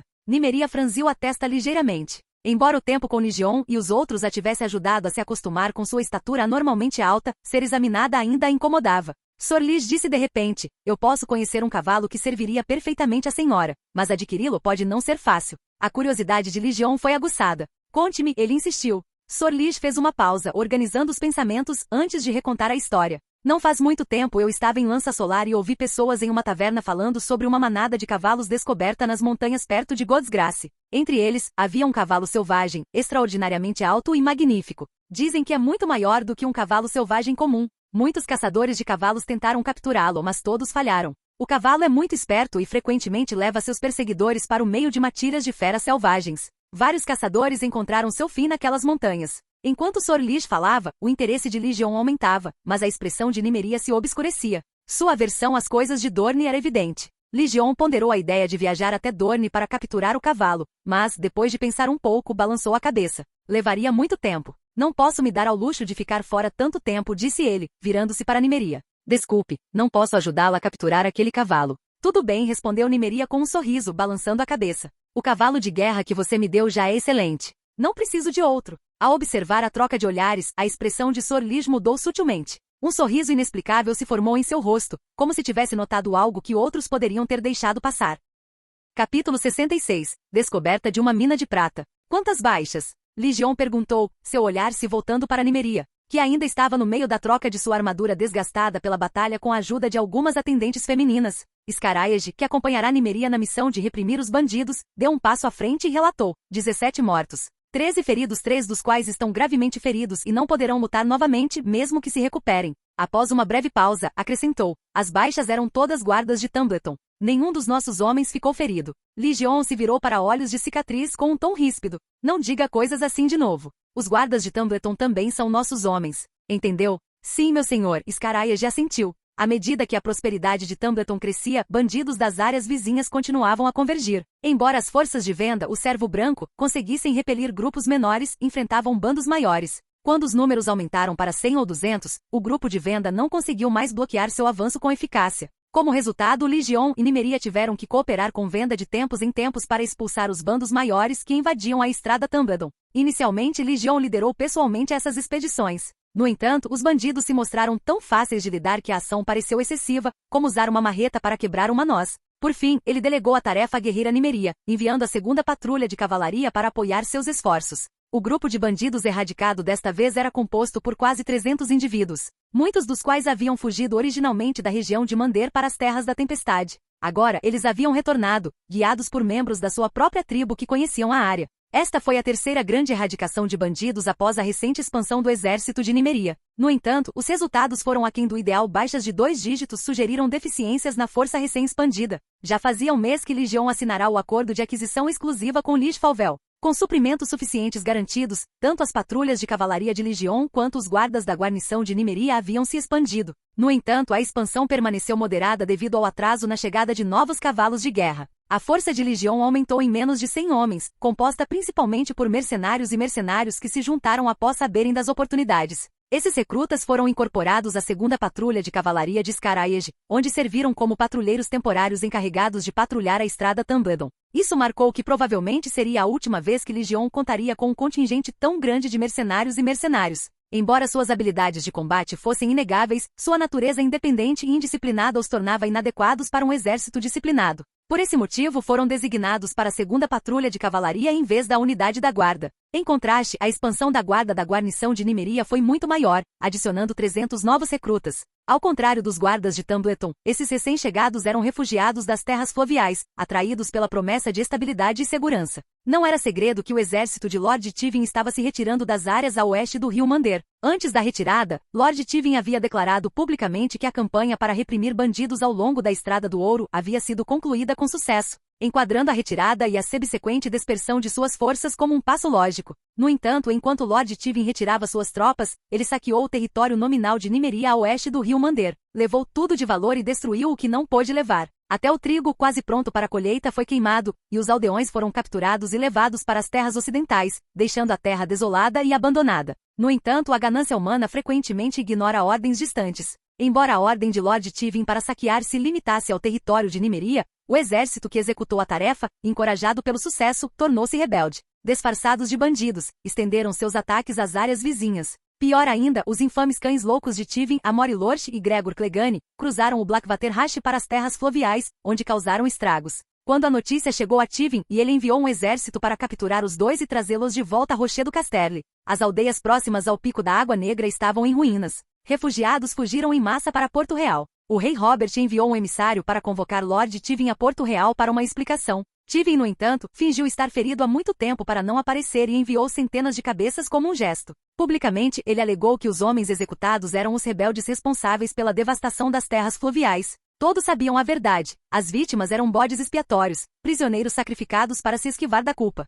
Apesar disso, a medida se mostrou eficaz. Tivin concordou em indenizar os lordes afetados, que por sua vez se beneficiaram significativamente. Ao invocar a lei da defesa da terra, declararam que os refugiados em fuga haviam perdido suas reivindicações, permitindo que os lordes recuperassem as terras cultivadas como suas. Embora a recuperação de terras a oeste do Mander por Nymeria possa parecer semelhante, a distinção era gritante. No caso de Tivin, os deslocados eram súditos juramentados que mereciam proteção. Os esforços de Nymeria se concentraram em recuperar as terras de um povo livre sem obrigações prévias. Este episódio concluiu com Tivin compensando Nymeria também. Seguindo o conselho de Legion, Nymeria apresentou uma queixa formal ao Trono de Ferro como Senhora de Tumbleton, juntando-se aos lordes das terras fluviais na acusação de Tivin de saquear seus territórios. A compensação que recebeu financiou em grande parte a expansão subsequente de seu exército. Ao contrário de outros territórios hostis aos refugiados, Tumbleton os acolheu enquanto lutava para retomar o controle de suas terras. Guiados por Legion, muitos refugiados reunidos em Porto Real seguiram para Tumbleton e se tornaram seus súditos. As ações de Nymeria lhe renderam o reconhecimento de Jon Arryn, a mão do rei, por aliviar o fardo em Porto Real. Os refugiados haviam se tornado uma questão urgente na capital, e a disposição de Nimeria em acolhê-los foi um alívio bem-vindo para o Trono de Ferro. Uma vez assentados, os refugiados não foram integrados às 8 aldeias já recuperadas por Nimeria. Em vez disso, seguindo a sugestão de Ligion, ela lhes destinou novas terras para que estabelecessem suas próprias aldeias. Alguns dos homens mais jovens e saudáveis foram recrutados para a guarnição de Tumbleton. A rápida expansão da guarnição teve um custo, enfraquecendo significativamente suas capacidades defensivas gerais. Isso ficou evidente nas recentes campanhas de repressão a bandidos, onde, mesmo com números superiores, a guarnição sofreu dezenas de baixas. Ainda assim, Ligion não fez objeções. Tais perdas eram esperadas, e ele entendia que continuariam até que o pessoal recém-recrutado se transformasse completamente em soldados disciplinados. Havia um cara nesse grupo de bandidos que era muito bom. Ele conseguiu bloquear 2 dos meus golpes de machado. Inicialmente eu queria capturá-lo vivo, mas não esperava que ele se virasse e fugisse. Corri atrás dele, agarrei-o pelo nariz e o esmaguei contra uma pedra. Seu rosto ficou em pedaços. De volta ao escritório, Nimeria contava animadamente sua batalha enquanto limpava seu machado gigante e o lubrificava como de costume. Ligion ouvia em silêncio, ocasionalmente apontando falhas em sua técnica de luta. Era preciso reconhecer que as habilidades de combate de Nimeria haviam melhorado rapidamente com a experiência de combate real, como se ela tivesse nascido para ser uma guerreira. Sempre que Ligion apontava um problema em sua técnica, ela rapidamente o adaptava e corrigia. Na última vez em que lutaram, Nimeria teve um desempenho significativamente melhor que a Víbora Vermelha. Contra a espada grande do Cavaleiro de Ligion, ela não apenas resistiu a 3 golpes consecutivos, como também lançou um contra-ataque perigoso. Isso representou uma melhora significativa em relação à Víbora Vermelha, que estivera completamente na defensiva diante da esgrima do Cavaleiro Banido. No entanto, isso não significava que a força geral de Nimeria superasse a de Oberyn. Seu desempenho se devia muito à sua familiaridade com os padrões de ataque de Ligion, conhecimento que Oberyn não tinha ao enfrentar Ligion pela primeira vez. Você enviou alguém para investigar a situação na margem oeste do rio Mander. Já tem os resultados? Perguntou Ligion enquanto Nimeria colocava seu machado gigante de volta no suporte de armas. Ruínas. Tudo que eu conseguia ver eram ruínas. Nem uma única pessoa, nem mesmo um animal. Todas as terras agrícolas foram queimadas, os poços foram aterrados e até os septos do Sete foram destruídos por aqueles ocidentais. À sua pergunta, a excitação desapareceu do rosto de Nimeria, substituída por uma raiva visível. Embora o povo livre do oeste não fosse seu súdito, mas como um grupo de bandidos que havia tomado suas terras, a terra em si lhe pertencia. Vê-la devastada tão desenfreadamente pelo exército das terras ocidentais naturalmente a enfureceu. Depois de um momento de mau humor, um sorriso retornou ao rosto de Nimeria. Mas ainda estou com sorte. Alguém lá encontrou algo bom, disse ela, tirando um bilhete do bolso e entregando-o a Ligion. Ligion pegou o bilhete e leu atentamente com uma expressão séria. Depois de devolvê-lo a Nimeria, perguntou: quem mais sabe disso? Além da pessoa que o encontrou, somos só você e eu, respondeu Nimeria, fazendo uma breve pausa antes de acrescentar, e o povo livre próximo provavelmente também sabe. O povo livre daqui? Você está se referindo àqueles que Lord Tivin capturou? Perguntou Ligion, assustado. Nimeria assentiu. Ligion franziu a testa pensando profundamente antes de dizer: parece que precisamos acelerar alguns dos nossos planos. Amanhã vou para as tribos selvagens em Butokid. Você vem comigo? Claro, respondeu Nimeria, sua excitação evidente. O bilhete que Nimeria mostrará a Ligion continha notícias alarmantes. Uma mina de prata havia sido descoberta no território de Nimeria, a oeste do rio Mander. A entrada do poço da mina estava escondida por árvores, com sinais de atividade mineradora anterior, provavelmente realizada pelo povo livre. Embora o valor de uma mina de prata não fosse tão grande quanto o de uma mina de ouro, para um pequeno senhor como Nimeria, isso poderia ser transformador, multiplicando seu poder muitas vezes. No entanto, a descoberta representava um sério risco. Assim que o povo livre começou a falar da mina, era apenas uma questão de tempo até que Lord Tivin soubesse dela. Para Tivin, a mina de prata seria um recurso irresistível, que ele tomaria a qualquer custo. Mesmo que não enviasse um exército diretamente, poderia enviar tropas disfarçadas de povo livre para tomá-la. Isso deixou Ligion com uma necessidade urgente de proteger a mina. O atual estado de desordem de Tumbleton complicou as coisas. Apesar do fluxo de refugiados, a cidade continuava com falta de pessoal para reconstrução e expansão. O exército de Nimeria já estava sobrecarregado para manter a segurança dentro e ao redor de Tumbleton, não sobrando mão de obra para a mina de prata. Ligion considerou liderar sua unidade de guardas até a mina e estacioná-los lá, deixando a primeira e a segunda patrulhas de cavalaria para cuidar da segurança de Tumbleton. No entanto, isso quase certamente alertaria Jardim de Cima sobre a existência da mina. Se Jardim de Cima ordenasse que ele explorasse a mina sob sua supervisão, Ligion se veria em uma situação política difícil. Em vez disso, Ligion decidiu buscar ajuda externa das tribos selvagens. Para a jornada até Butokid, Ligion planejou levar a unidade da guarda e as primeiras patrulhas de cavalaria, pouco mais de 100 homens no total. Ele optou por não envolver as tropas da guarnição de Tumbleton, sabendo que lhes faltava a disciplina e a habilidade necessárias para um confronto real. Nimeria, no entanto, não iria para Butokrid sozinha com Legion. Ela pretendia levar sua guarda recém-formada junto. Esse grupo de elite era composto por 20 membros, metade da guarda da guarnição e a outra metade recrutada entre mercenários e cavaleiros contratados de força comprovada. O principal requisito para ingressar na guarda era a capacidade de resistir aos ataques de Nimeria. Após treinar com Legion, Nimeria frequentemente treinava com sua guarda pessoal,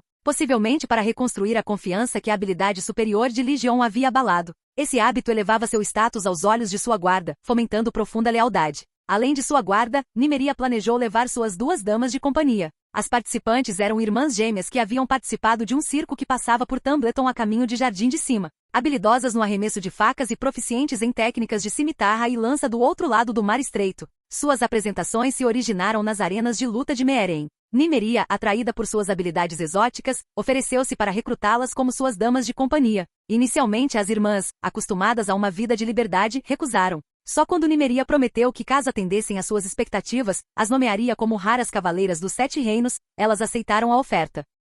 Capítulo 67. A glória dos deuses antigos. O Mander flui suavemente na maior parte de seu curso, mas além de Tumbleton, à medida que se sobe o rio, ele se torna mais estreito e rápido, pontuado por inúmeras cachoeiras, impossibilitando a navegação por barco. Essa transformação se deve às montanhas íngremes perto de Tumbleton, como se um gigante subterrâneo estivesse empurrando a terra para cima com as costas. O pico mais alto desta região é conhecido como Pico Solstag, assim chamado devido à neve em seu cume, que lembra um veado gigante em movimento. Os picos circundantes, igualmente nevados, são chamados coletivamente de Picos da Manada, pois suas formações evocam a imagem de veados reunidos em torno de seu líder. O degelo desses picos forma riachos que desaguam em pequenas depressões no sopé das montanhas, eventualmente criando lagos de tamanhos variados. Elevados muito acima de Tumbleton, esses lagos têm uma qualidade etérea, o que rendeu à cordilheira o nome de Montanhas do Lago Celeste, um termo cunhado por alguns mestres. Butokrid fica próximo a um dos maiores desses lagos, uma fonte de água essencial para o rio Mander. A área ao redor do lago é habitada há muito tempo, às vezes por povos das montanhas, às vezes por tribos selvagens. A tribo selvagem que Legion pretendia visitar, a tribo do Cascalho, recebeu esse nome em homenagem ao seu fundador, que nasceu em um monte de cascalho. Eles cruzaram o rio Blackwater há uma década e se estabeleceram aqui. Sua chegada deslocou uma aldeia de povos das montanhas após repetidos conflitos, forçando os habitantes originais a se mudarem para outro lugar. Na última década, a população da tribo Gravel cresceu de cerca de 1.000 para quase 3.000, sendo a maior parte desse aumento devida aos recém-nascidos. Com tempo suficiente, esse crescimento poderá aumentar significativamente o número de combatentes, representando uma ameaça a Tumbleton. Está vendo aquela encosta coberta de musgo? É lá que ficam as casas de pedra da tribo do Cascalho, disse Venda, a corça branca, de pé sobre uma rocha e apontando para a encosta distante. Embora Venda tivesse identificado o local, Nimeria e os outros tiveram dificuldade em discernir qualquer conexão entre a encosta coberta de musgo e as supostas casas de pedra. Aquelas encostas são de fato casas de pedra, mas estão bem camufladas. Não dá para vê-las daqui. Olhe o reflexo delas no lago, explicou Legion. Sua familiaridade com a área, talvez até superando a da tribo do Cascalho, permitiu-lhe encontrar a chave para descobrir as casas escondidas. Por sugestão de Legion, o grupo se voltou para o lago azul formado pelo degelo. Sua superfície espelhava a encosta da montanha e no reflexo, eles conseguiam ver os telhados disfarçados das casas de pedra. Legion se virou para Venda e perguntou: "Você é da tribo do Cascalho?" Mais cedo naquela manhã, quando Legion anunciou seus planos de visitar Butokrid, Venda, que estava descansando em Tumbleton, correu até lá. Ela alegou familiaridade com a região e se ofereceu para guiar o grupo. Embora Legion já tivesse reunido informações detalhadas sobre os arredores e o funcionamento interno da tribo do Cascalho por meio de Glória, ele aceitou a oferta de Venda. No entanto, ele continuava curioso sobre os motivos dela. Por suas interações anteriores com Venda, Legion sabia que ela não era do tipo que agia sem ser solicitada. Era a primeira vez que ela se voluntariava para algo, e Legion não conseguia deixar de se perguntar o que a teria motivado a tomar essa iniciativa repentina. Venda, a corça branca, provou estar tão familiarizada com a região de Butokrid quanto alegava. A rota que ela escolheu não só era mais suave do que a que Legion havia planejado inicialmente, como também adequada para patrulhas de cavalaria, evitando obstáculos como cascalho, encostas íngremes, penhascos ou cânions. Graças à sua orientação, o grupo chegou tranquilamente a uma colina perto de Butokrid ao meio-dia. Quando Venda mencionou as casas de pedra da tribo do Cascalho, havia uma emoção sutil, porém distinta, em seu tom. Isso levou Legion a fazer um palpite ousado sobre sua conexão com a tribo. Ao ouvir sua conjectura, Venda permaneceu calma, sem confirmá-la nem negá-la. Legion, vamos para lá agora? Perguntou Nimeria, olhando para Venda sem demonstrar nenhuma reação específica aos seus possíveis laços com a tribo do Cascalho. Legion balançou a cabeça. Não, vamos esperar até a Glória chegar. O rosto de Nimeria se iluminou. Faz tempo que não vejo Glória. Será que ela cresceu? Legion pensou por um momento. Não cresceu, continua do mesmo tamanho de antes, mas está muito mais forte agora, não tão gordo quanto costumava ser. Atrás de Nymeria, os 20 membros de sua guarda murmuravam entre si. Os novos recrutas mercenários e cavaleiros de aluguel questionavam os guardas de Tumbleton sobre quem ou que era Glória. Desde que conhecera Venda, a Corça Branca, Legion mantinha Glory, uma criatura normalmente grande, do lado de fora para pastar. Embora muitos tivessem avistado a fera gigante e falado sobre ela depois, poucos sabiam seu nome. Menos ainda acreditavam nas histórias que ouviam, descartando-as como contos exagerados semelhantes às lendas dos caminhantes brancos e dos filhos da floresta. Os mercenários e cavaleiros contratados estavam céticos em relação às descrições dos guardas sobre o tamanho de Glory. Eles presumiram que os relatos eram exagerados e que Glory, uma suposta gata das sombras, provavelmente era apenas um pouco maior do que uma gata das sombras de verdade. Como muitos, eles eram propensos a inflar o tamanho de seus próprios adversários durante as ostentações e presumiam o mesmo dos outros. Cerca de meia hora depois, ouviu-se um farfalhar vindo dos arbustos próximos. O grupo imediatamente sacou suas armas, voltando os olhos cautelosos para a fonte da perturbação. Não fiquem nervosos, é a Glória, disse Legion, levantando a mão para sinalizar ao grupo para se retirar. Enquanto suas palavras ecoavam, uma criatura enorme listrada de preto e branco emergiu dos arbustos. Glória. O tamanho do gato das sombras havia realmente mudado desde a última vez que Legion o vira. Seu corpo estava mais robusto, com músculos ondulando sob a pelagem enquanto se movia. Ao contrário da avaliação anterior de Legion, era um pouco maior do que antes. Diante de Legion, Glória era agora uma cabeça mais alta que ele e quase igualava Nymeria em altura. Apesar da conexão espiritual entre eles e da posse frequente dela por Legion, já fazia muitos dias que ele não via Glória pessoalmente. Assim que ela se aproximou, encostou a cabeça em seu peito, cutucando-o insistentemente para chamar sua atenção. Legion obedeceu, esfregando a cabeça como queria. Os olhos de Glória se estreitaram de satisfação, seu comportamento calmo e contente.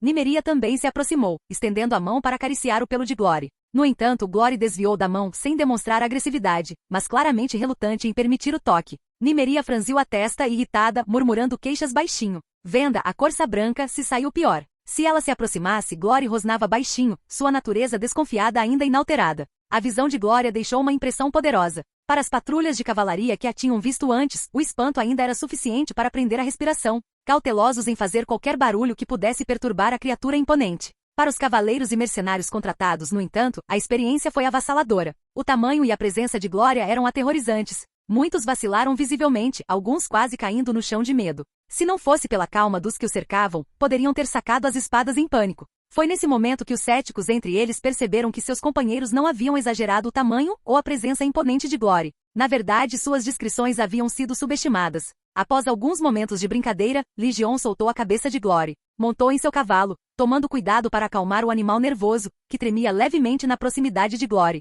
Virando-se para o grupo, Legion fez sinal para que todos se preparassem e se organizassem. Deixe-me ir primeiro para evitar mal-entendidos desnecessários, ofereceu Venda, a Corça Branca. Legion a estudou por um momento e assentiu. Com isso, Venda empurrou seu cavalo para frente em direção à colina da tribo do Cascalho. Um dos cavaleiros contratados perguntou, em dúvida: meu senhor, se a deixarmos ir primeiro, a tribo do Cascalho não conseguirá se preparar para nós? Antes que Legion pudesse responder, Nymeria interrompeu. Você sabe quem ela é? O cavaleiro contratado balançou a cabeça com uma expressão vazia. Nymeria riu baixinho. Se você soubesse quem ela era, não teria feito essa pergunta. O cavaleiro permaneceu em silêncio depois disso e recuou para as fileiras. Após mais 10 minutos, quando todos se recuperaram do espanto de testemunhar a magnificência de Glória, Legion, sem notar nenhum sinal de Venda.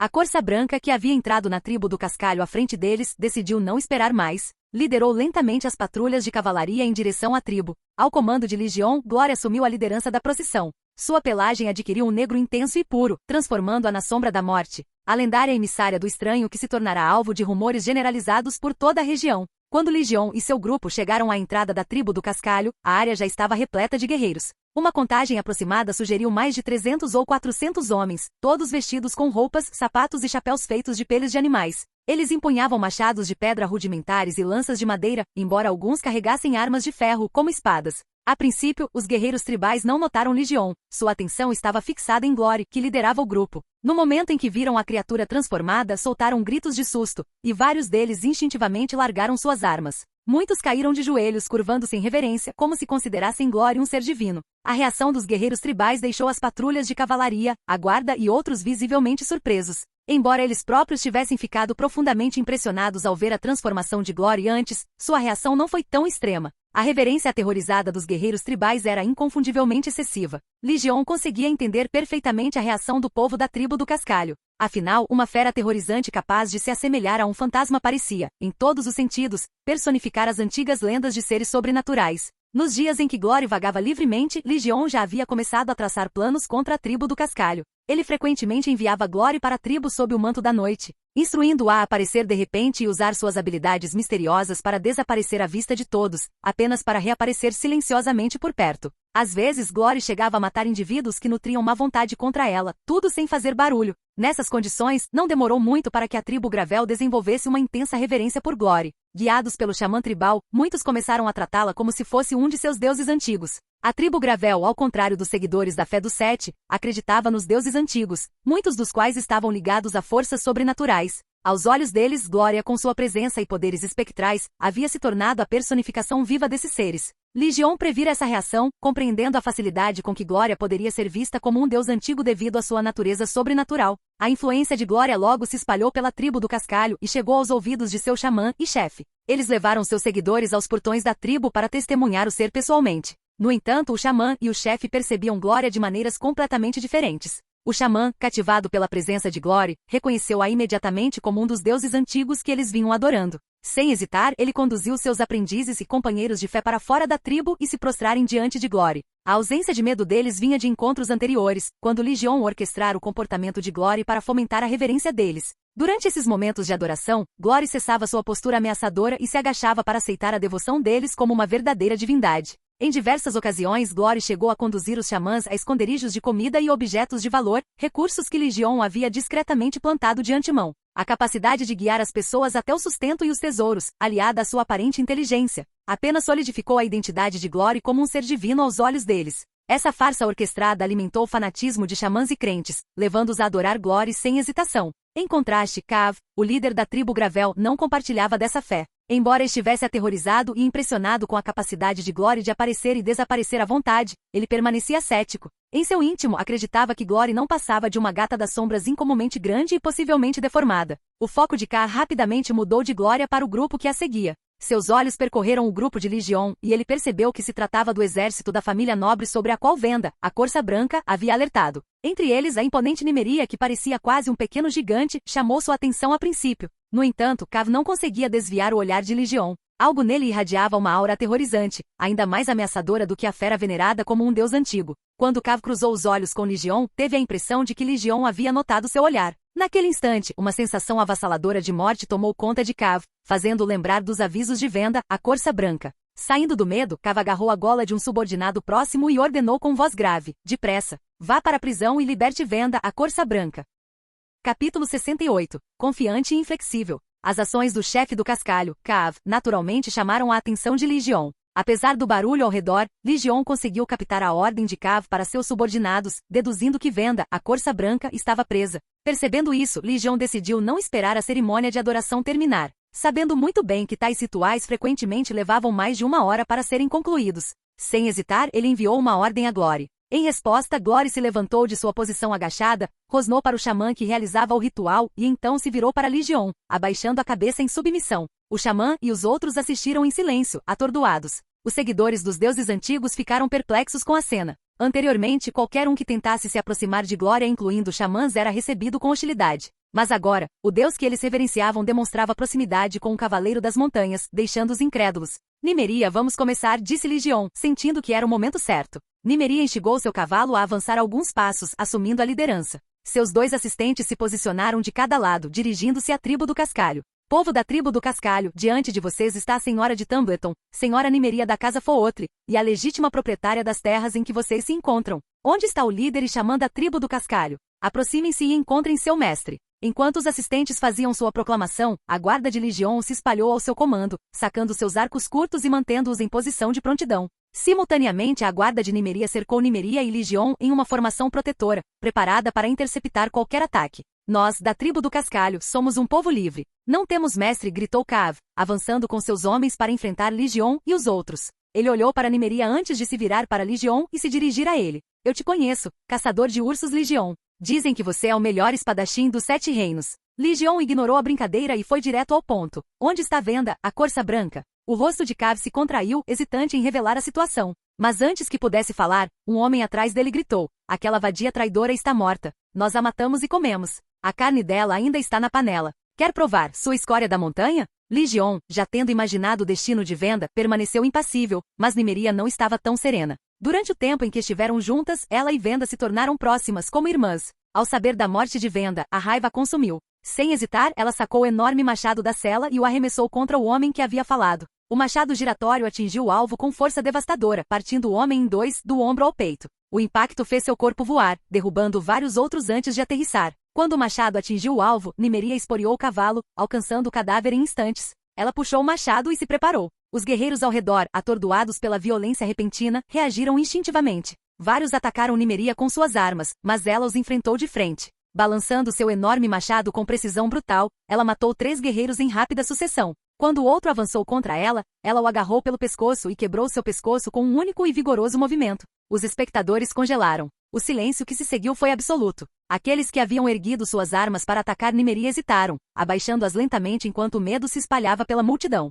Nymeria jogou o cadáver no chão casualmente e voltou para perto de Li Jion. Em voz baixa perguntou: parece que agi por impulso. Não acho que Venda esteja morta, certo? Acho que não, respondeu Li Jion calmamente. Venda é uma pessoa grande. Levaria mais de 10 minutos para desmembrá-la completamente, cozinhá-la e comê-la. Nymeria limpou o sangue do rosto, deu de ombros e não disse mais nada. Li Jion olhou para Cav, cujo rosto estava lívido, e disse: chefe da tribo do cascalho, este é o preço por dizer a coisa errada. Escolha bem suas palavras, ou você só encontrará a morte. Você está me ameaçando, caçador de ursos, rosnou Cav com o olhar fixo em Li Jion. Então, virou-se para a tribo do cascalho e gritou: a tribo do cascalho tem medo de ameaças? Diga-me, você tem medo? Nesse momento, a tribo do cascalho deveria ter respondido em uníssono, com o moral restaurado após a demonstração anterior de Nymeria. Mas quando a voz de Cav sumiu, Glory soltou um rugido ensurdecedor. O som foi tão poderoso que os animais ao redor fugiram aterrorizados. Os gritos de desafio que se formavam nas gargantas da tribo do cascalho foram abafados pelo medo, deixando todo o grupo em silêncio.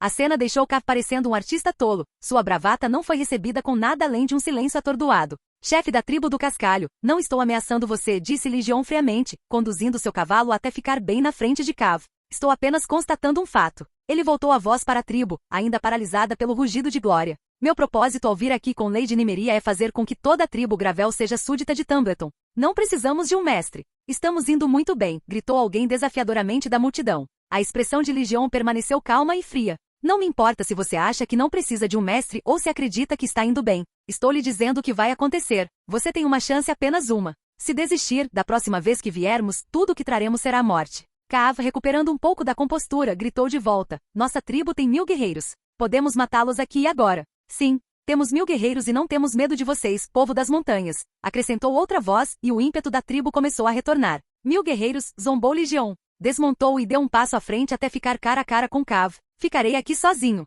Sua tribo do cascalho pode enviar todos os 1000 guerreiros para lutar comigo. Se me matar neste duelo, Lady Nymeria reconhecerá esta terra como sua, e você jamais será expulso. Mas se eu matar todos os seus 1000 guerreiros no duelo, então... Ele fez uma pausa, seu olhar gélido percorrendo a multidão. Parece que vocês não terão outras opções de qualquer maneira. Então, o que me dizem? Apostarão seu destino neste duelo? Vocês têm todas as vantagens, não têm? Por que estão com medo? A tribo silenciou novamente. Até as vozes mais altas de momentos antes estavam agora abafadas. O chefe Cav olhou fixamente para Li Jion com a mente a mil. Ele sabia exatamente quem era Li Jion e ouvirá falar de seus feitos lendários. Li Jion quase realizará o impossível, matar 100 guerreiros habilidosos em um combate em grupo durante o torneio dos campeões. Não eram homens comuns, mas lutadores experientes, e Cav não tinha ilusões sobre o resultado de um duelo com Li Jion. Mesmo que os 1000 guerreiros da tribo do cascalho lutassem contra ele, Cav duvidava que fosse o suficiente para detê-lo. Enquanto a área ao redor se tornava silenciosa, o velho xamã, que até então permanecerá em silêncio, falou de repente. Quais são os benefícios de se tornar um cidadão de Tumbleton? Vovó Whis, você é louca. Como ousa? Cav disparou, encarando o xamã. Mas antes que pudesse terminar, o velho xamã o interrompeu calmamente. Você consegue escapar das presas da sombra da morte? Cav congelou com as palavras presas na garganta. O medo brilhou em seus olhos enquanto olhava para Glory, parada não muito longe. Ele queria retrucar que sim, mas no fundo sabia a verdade. Se aquela fera monstruosa quisesse matá-lo, nenhuma caverna, nenhum número de protetores poderia salvá-lo. Ele já tinha visto isso antes. O líder de uma família tentará se esconder e ainda assim, encontrar um fim rápido e brutal. O velho xamã se virou para a multidão. E vocês? Conseguem escapar da colheita da sombra da morte? Um silêncio pesado caiu sobre a multidão. As demonstrações anteriores do poder de Glória os deixaram profundamente abalados, com medo e admiração tão avassaladores que qualquer resistência parecia inútil. Voltando-se para Cav, o velho xamã continuou: nesse caso, a que você ainda está se apegando? Você realmente quer que a tribo se transforme em nada além de uma pilha de ossos antes de estar disposto a abrir mão do seu poder? A expressão de Cav mudou quando as palavras do xamã a tocaram. Ele se virou para ela e perguntou, quase hesitante: você viu alguma coisa? A velha xamã não respondeu diretamente, em vez disso fixou seu olhar em Legion e Glory, que haviam retornado para o lado de Legion. Naquele momento Venda, a corça branca, emergiu da multidão, ilesa e com um ar de autoridade. Apesar de sua captura anterior, era evidente que ela ainda tinha certo respeito dentro da tribo do cascalho, já que ninguém ousava tocar nela. Minha senhora, Sor Legion, eu lhe causei preocupação, disse Venda, curvando-se para Lady Nimeria e Sor Legion. Legion, já ciente de sua situação, apenas assentiu em reconhecimento. É bom que você esteja segura, disse Nimeria com um sorriso, embora o sangue manchando seu corpo lhe desse uma aparência ameaçadora. Venda então se virou para Cav. Este não é o lugar para tais discussões. Vamos para o Salão das Pedras. Reúna os líderes de todas as casas da tribo. Esta não é uma decisão que você pode tomar sozinho, Cav. Cav abriu a boca para argumentar, mas hesitou, incapaz de encontrar as palavras. Em vez disso, encarou Venda antes de ir em direção à tribo. A velha xamã não disse mais nada sobre a questão da cidadania. Ela se curvou respeitosamente diante de Legion e Nimeria, depois se aproximou de Glória, curvando-se profundamente diante da criatura como se ela fosse verdadeiramente divina. Sem dizer mais nada, ela se virou e conduziu os outros de volta à tribo. Alguns membros da tribo saíram para limpar os corpos daqueles com quem Nimeria havia lidado anteriormente. Enquanto trabalhavam, lançavam olhares ocasionais para Nimeria, mas seus olhares não eram carregados de ódio. Em vez disso, eram marcados por admiração. Embora o impacto de Glória ofuscasse tudo, a demonstração de força de Nimeria era inegável. Diante de todos, ela havia derrotado 4 ou 5 guerreiros tribais com apenas alguns movimentos decisivos. Tal poder era algo que aquelas pessoas nunca tinham testemunhado antes. Entre os membros da tribo que reverenciavam a força, alguns até começaram a sentir um certo respeito por Nimeria, e alguns, inconscientemente, pensaram que servir alguém tão formidável quanto ela talvez não fosse inaceitável. Venda, a corça branca, sentindo que o pior já havia passado, soltou um pequeno suspiro de alívio. Virou-se para Legion e comentou: nunca pensei que o senhor, meu senhor, subjugaria a tribo do cascalho de maneira tão contundente e direta. Esta é uma tribo selvagem, respondeu Legion sem rodeios. Venda percebeu o tom nas palavras dele e lançou-lhe um olhar penetrante antes de se dirigir a Nimeria. Lorde Nimeria, por favor, espere lá fora por enquanto. Sor Legion e eu entraremos. Nimeria interrompeu bruscamente com um tom firme. Não, preciso entrar. Eles estão se tornando súditos do meu Tumbleton, e eu preciso me envolver pessoalmente neste assunto. Legion não disse nada, concordando silenciosamente com a decisão de Nimeria. Duvidava que houvesse qualquer perigo real dentro da tribo, e mesmo que houvesse, a atuação anterior de Nimeria mostrará que ela era mais do que capaz de se defender.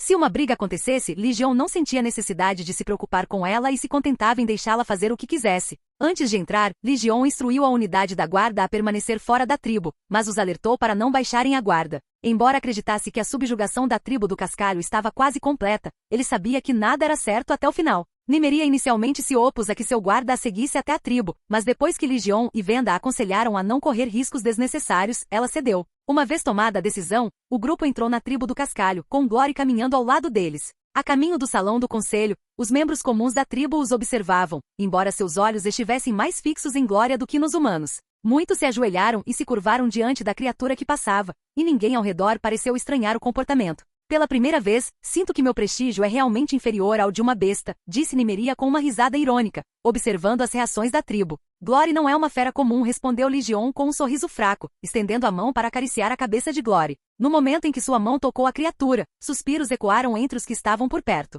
Suas expressões eram uma mistura de admiração, confusão e algo indescritível. Por um breve momento, Legion pensou que seu gesto poderia ter sido tolo. Felizmente, a caminhada foi curta. Depois de subir alguns degraus, chegaram a uma casa de pedra construída em uma rocha saliente, com a rocha natural formando seu telhado. Lá dentro, mais de 10 pessoas já estavam sentadas. No entanto, ao entrarem, a atenção do grupo não se voltou para os recém-chegados, mas para Glory, como se a verdadeira iniciadora do encontro tribal tivesse sido a própria fera.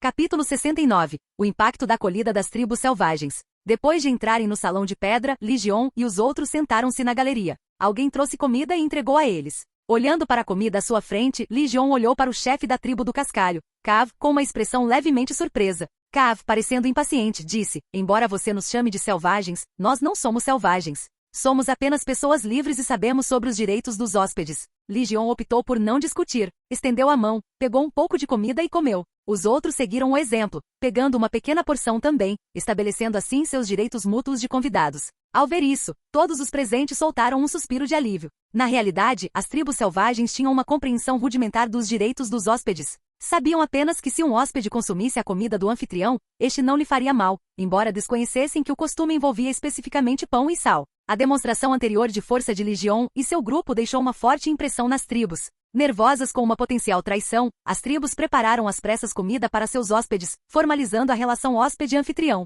Cav, sem mais preâmbulos, declarou: todos sabem por que estão aqui, então não direi muito. Lancem suas pedras. Brancas são sim, pretas são não. Com isso, ele caminhou diretamente até uma pilha de pedras no centro do salão, selecionou uma e a colocou em um poço de pedras pintado de branco com pó. Um por um, os líderes da tribo do cascalho o seguiram. A maioria, sem hesitar, pegou pedras brancas e as colocou no poço, enquanto alguns hesitaram brevemente antes de fazer a mesma escolha. Lee Jeon observava em silêncio, com os pensamentos em turbilhão. Ele não esperava um sistema de votação tão democrático em uma tribo semi-primitiva como os selvagens. O que o divertia e o deixava perplexo, no entanto, era a falta de anonimato no processo. Uma votação como essa não deveria pelo menos envolver alguma forma de ocultação? Talvez um abrigo ao redor do fosso de pedra ou uma regra para que as partes envolvidas se afastassem. Em vez disso, a exibição aberta da votação o deixou se perguntando se a tribo realmente acreditava que não haveria retaliação contra os dissidentes. Além disso, a explicação de Cav sobre a submissão deles a Tumbleton era ridiculamente simplista. Presumia que todos os líderes tribais presentes já estivessem plenamente informados, o que pareceu quase ridículo a Lee Jeon.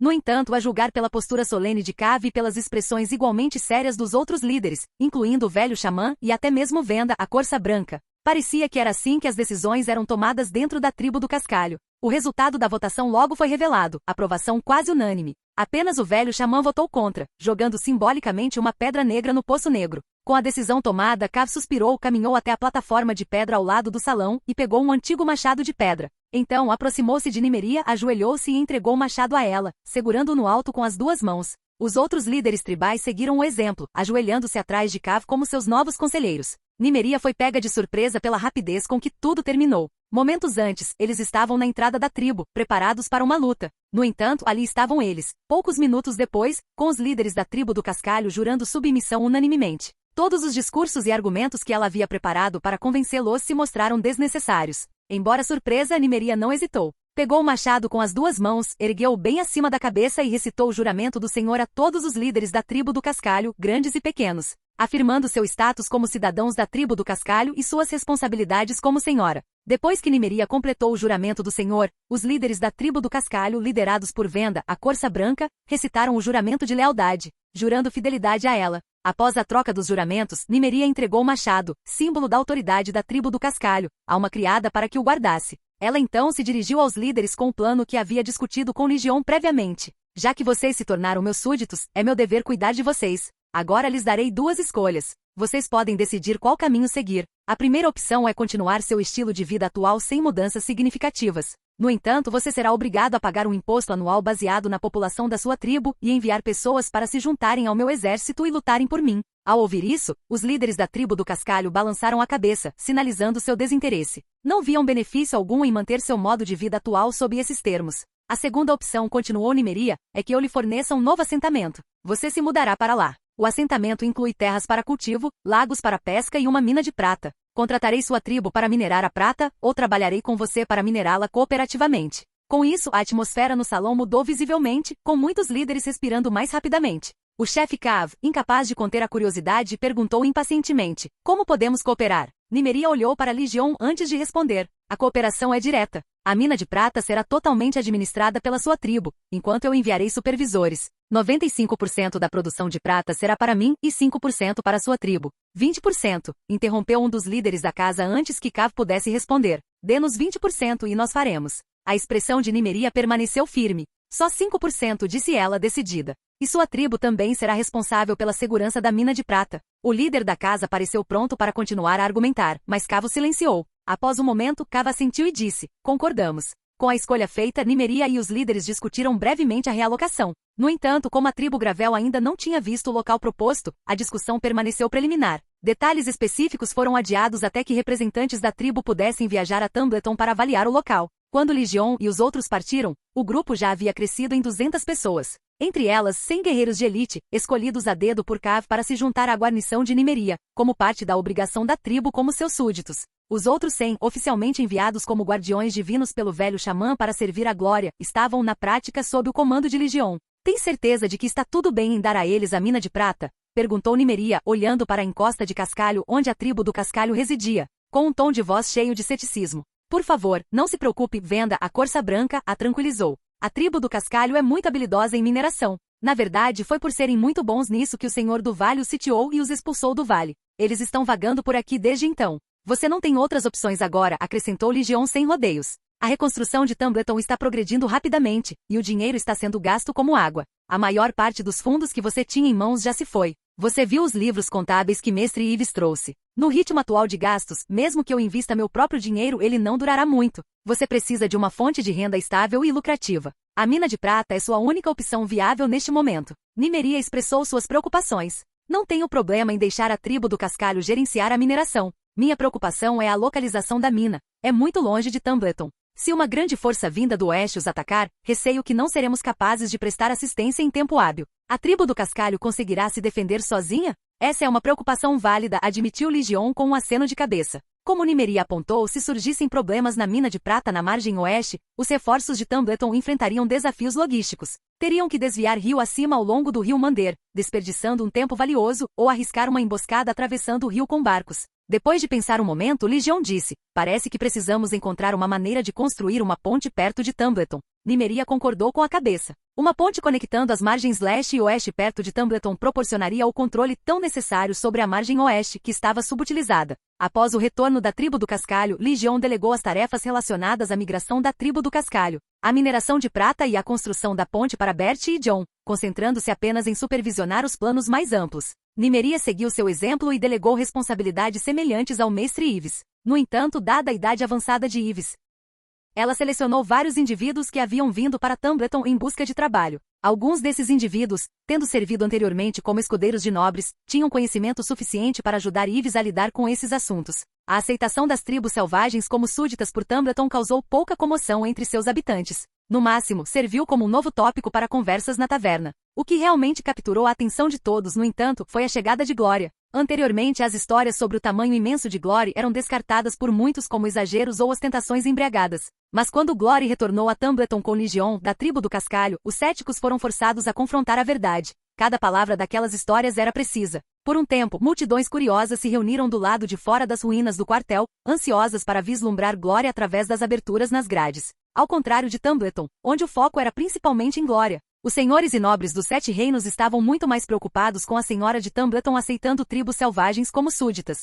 Para eles, os rumores sobre Glória não passavam de anedotas fantasiosas, muito parecidas com aquelas contadas por pessoas que nunca tinham visto Glória pessoalmente. Quase todos os nobres lordes desprezaram a decisão de Tumbleton, considerando-a um ato de autodegradação. Muitos até especularam que era apenas uma questão de tempo até que a senhora de Tumbleton se tornasse indistinguível de um lorde selvagem. Os nobres dos Sete Reinos compartilhavam um profundo desdém pelas tribos selvagens, tratando-as com absoluto desprezo. Aos seus olhos, os selvagens valiam menos do que os animais em seus campos de caça. Se um plebeu caçasse ilegalmente, seria executado, mas matar selvagens que buscassem refúgio nesses mesmos campos de caça não só não acarretava nenhuma penalidade, como podia até render ao assassino uma recompensa. Mesmo nos raros casos em que alguns senhores contratavam tribos selvagens como mercenários durante a guerra, o acordo era puramente transacional. Uma vez terminada a guerra, o relacionamento era rompido sem hesitação. Em alguns casos, o contrato podia ser rescindido antes mesmo do fim da guerra, com os selvagens que haviam lutado recentemente ao lado dos senhores massacrados como inimigos.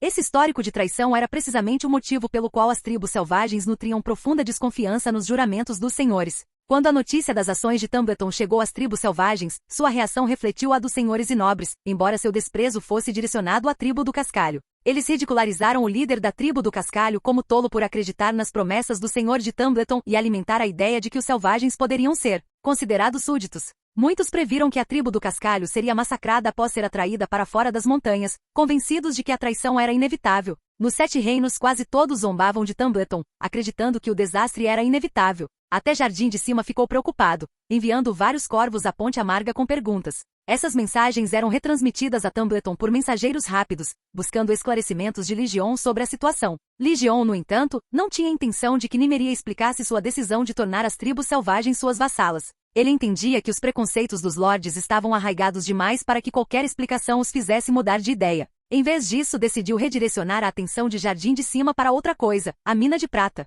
Esconder a existência da mina de prata nunca foi uma opção que Legion cogitou. A verdade inevitavelmente viria à tona, e tentar escondê-la só geraria desconfiança. Seu plano era revelar a mina de prata voluntariamente, usando-a como alavanca para garantir a confiança de Jardim de Cima e desviar o foco da controvérsia em torno das tribos selvagens. Assim, Legion aconselhou Nymeria a escrever para Jardim de Cima em sua qualidade de Senhora de Tumbleton. Na carta, ela relatava a descoberta de minas de prata na parte central de seu território, na margem oeste do rio Mander. Ele também sugeriu mencionar que as terras ocidentais talvez já tivessem conhecimento dessas minas. Ao mesmo tempo, Nymeria deveria solicitar formalmente a Jardim de Cima que concedesse a Tumbleton o direito de cunhar a moeda do veado de prata. Cada um dos guardiões dos 7 reinos detém o direito de cunhar moedas. Isso inclui não apenas moedas exclusivas de suas regiões, como a moeda rosa de Jardim de Cima, mas também moedas de ampla circulação, como dragões de ouro, veados de prata e moedas de meio centavo, usadas em todos os 7 reinos e até mesmo em partes de Essos. Por exemplo, os Lannister das Terras Ocidentais controlam a maior mina de ouro de Westeros,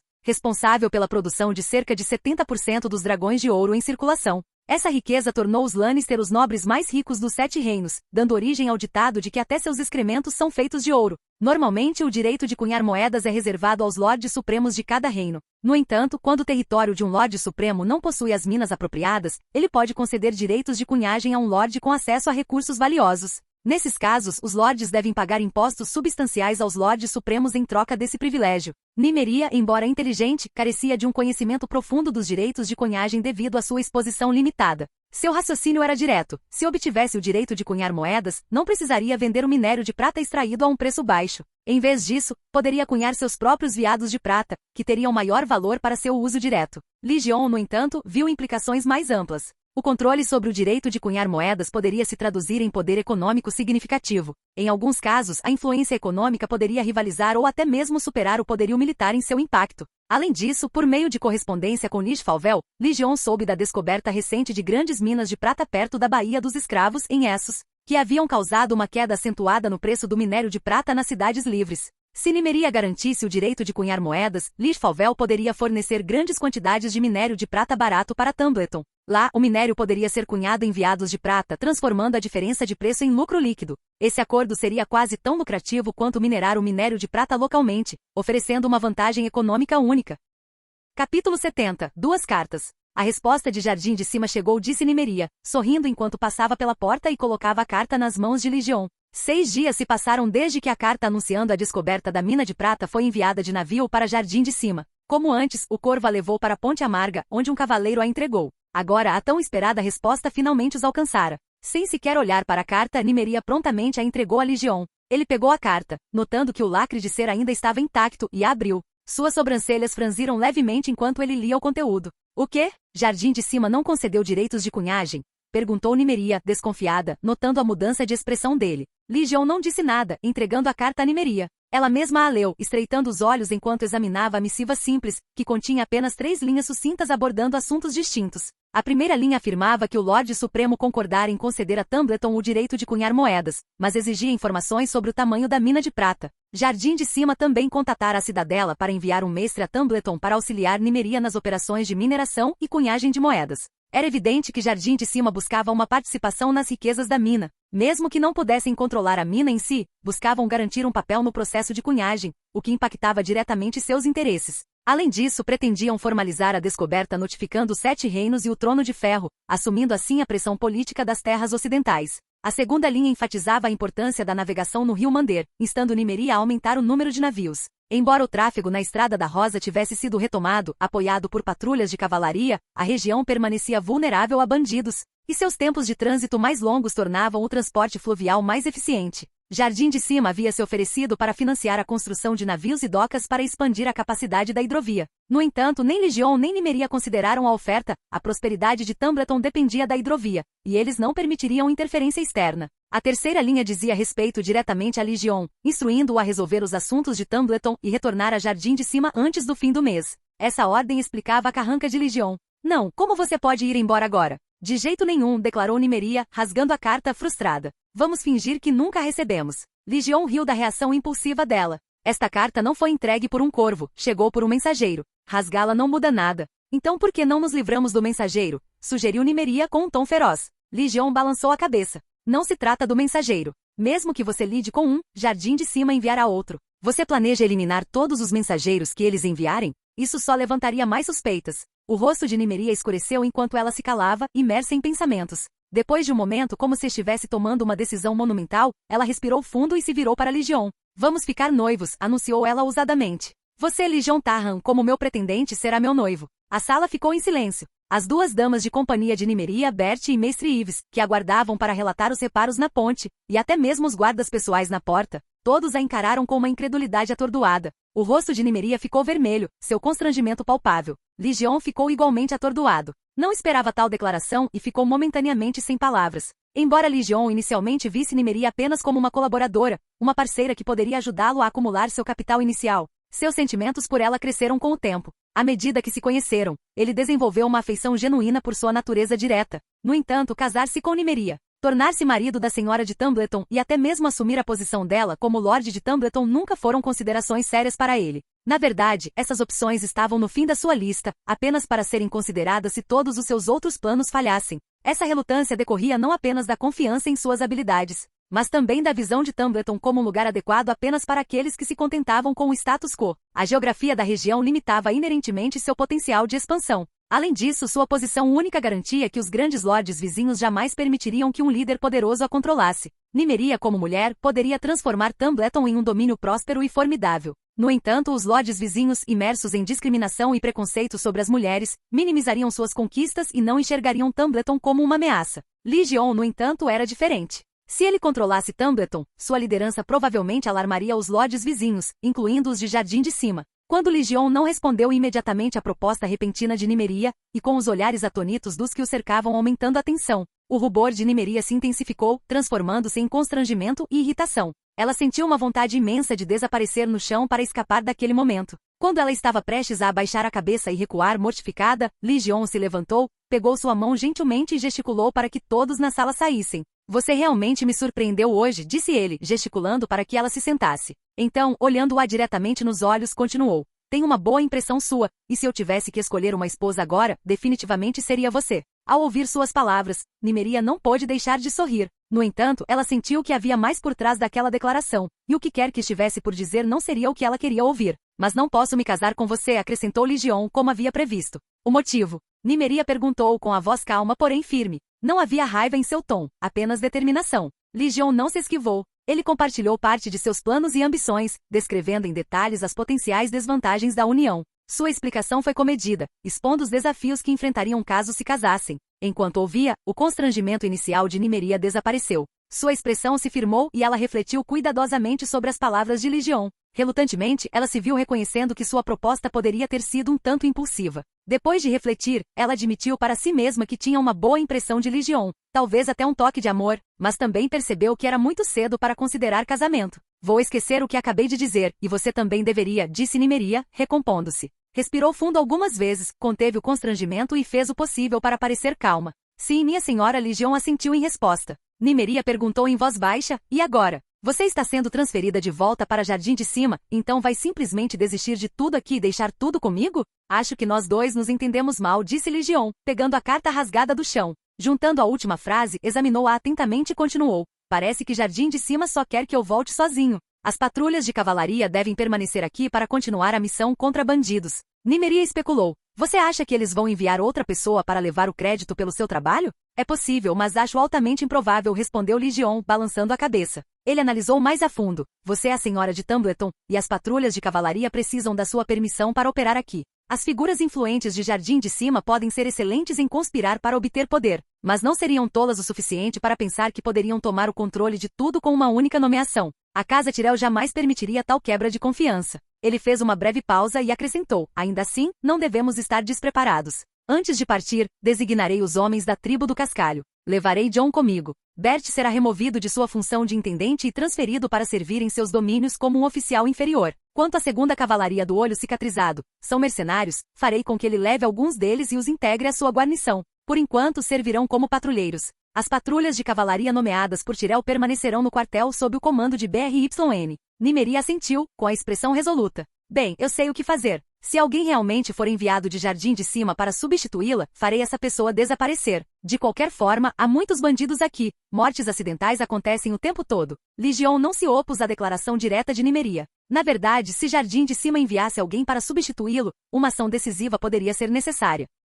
Antes de partir, Nymeria dirigiu-se aos presentes com uma seriedade inabalável. Enfatizou a importância crucial de manter a confidencialidade e as graves consequências do vazamento de qualquer informação sensível. Embora Nymeria estivesse tipicamente serena, ninguém duvidou de sua determinação naquele momento. E todos os presentes tomaram a iniciativa de esquecer a cena anterior na sala. Ainda faltavam mais de 10 dias para o final do mês, como indicado na carta. Isso deu a Lygion tempo suficiente, já que a viagem pelo rio Mander até Jardim de Cima levaria apenas 4 ou 5 dias. Com esse tempo, ele começou a organizar as coisas com cuidado meticuloso. Convocou quase todos os oficiais e capitães sob seu comando para fornecer instruções detalhadas sobre como gerenciar as operações após sua partida. Embora a carta apenas ordenasse que ele retornasse a Jardim de Cima, sem número especificar o motivo, Lygion suspeitava que sua estadia lá pudesse ser prolongada. Poderia levar algum tempo até que ele pudesse retornar a Tumbleton, então resolveu garantir que todos os detalhes de suas responsabilidades fossem abordados minuciosamente. Tudo ocorreu de acordo com o plano de Lygion, de forma ordenada. Ele passou um dia inteiro organizando os assuntos e pretendia dedicar mais alguns dias a expulsar os bandidos próximos para aliviar o fardo de Nymeria após sua partida.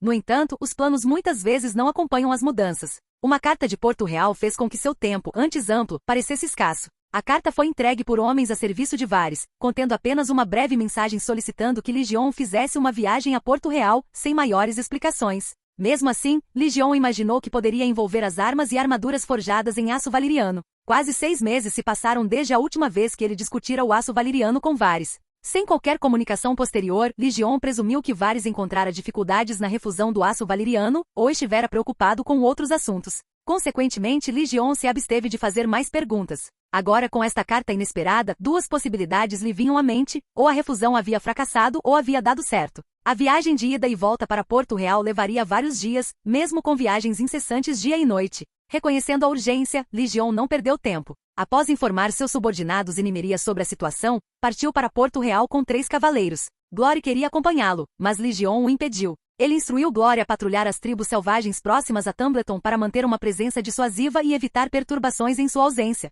Como Lygion previu, sua jornada foi extenuante. Ele cavalgou com 3 cavalos, trocando de montaria, mas não de cavaleiro, e percorreu as noites sem descanso. Apesar da estrada restaurada de Tumbleton até de Roseroad, que eliminou a necessidade de percorrer trilhas montanhosas acidentadas, a jornada ainda levou quase 3 dias. Quando Lygion chegou a Porto Real, 2 dos cavalos haviam desmaiado de exaustão, e o último também estava à beira do colapso. Ao chegar, Lygion não teve tempo de pensar em sua viagem de volta. Um pequeno pássaro enviado por Varys o encontrou no portão da cidade e prontamente o escoltou até uma vila isolada perto do Beco das Sombras. O Beco das Sombras, situado perto da Fortaleza Vermelha, fazia fronteira com as residências da elite da capital, nas encostas da colina alta de Aegon. Um garoto claramente vindo da Baixada das Pulgas e um estranho armado e encapuzado como Lygion se destacavam visivelmente naquele distrito. Lygion não conseguia entender por que Varys havia escolhido aquele local para o encontro. Dentro da vila, Lygion não encontrou Varys esperando. Era evidente que Varys ainda estava ocupado na Fortaleza Vermelha. Só depois de cerca de meia hora é que Varys chegou apressadamente. Ao ver Lygion, curvou-se e disse: Sr. Lygion, já faz quase meio ano. Lygion o interrompeu bruscamente. Lord Varys, depois de receber sua carta, partiu imediatamente de Tumbleton, viajando dia e noite por 3 dias, exaurindo 3 dos melhores cavalos de guerra da Campina. Vim aqui para vê-lo, então me poupe das gentilezas e vá direto ao ponto. Por que fui convocado para Porto Real? Meu senhor, não se preocupe. Por favor, siga-me, respondeu Varys suavemente, conduzindo Lygion para uma pequena sala. Abriu um armário, revelando uma porta escondida atrás dele. Empurrando a porta secreta, guiou Lygion por uma escada até um porão. O porão não era particularmente grande, assemelhando-se a um depósito de alimentos. Vários itens diversos estavam empilhados ao redor, e o cômodo dava a impressão de ser um espaço que não era acessado há muito tempo. Em um canto, Varys moveu alguns dos itens empilhados para o lado, revelando algo escondido embaixo deles. Era um cadáver congelado. Pelas roupas, parecia ser um servo. Em outro contexto, talvez em um local equipado com refrigeração, a presença de um cadáver congelado talvez não fosse tão chocante. Mas aquela era Porto Real. Mesmo com o fim das chuvas de outono e a aproximação do inverno, a cidade ainda estava sufocantemente quente, sem neve ou gelo. No entanto, ali estava um cadáver congelado, sem sinais de descongelamento, deitado à sua frente. A visão deixou Lygion incrédulo. Obrigado por assistir. Se gostou, deixa o like e inscreva-se. Quanto mais apoio, mais vídeos, e se possível apoie o canal doando no Pix do canal na descrição. Qualquer valor ajuda, assim o canal pode trazer vídeos de autores pagos, e novos vídeos são postados com mais frequência. Muito obrigado a todos, curtam o canal.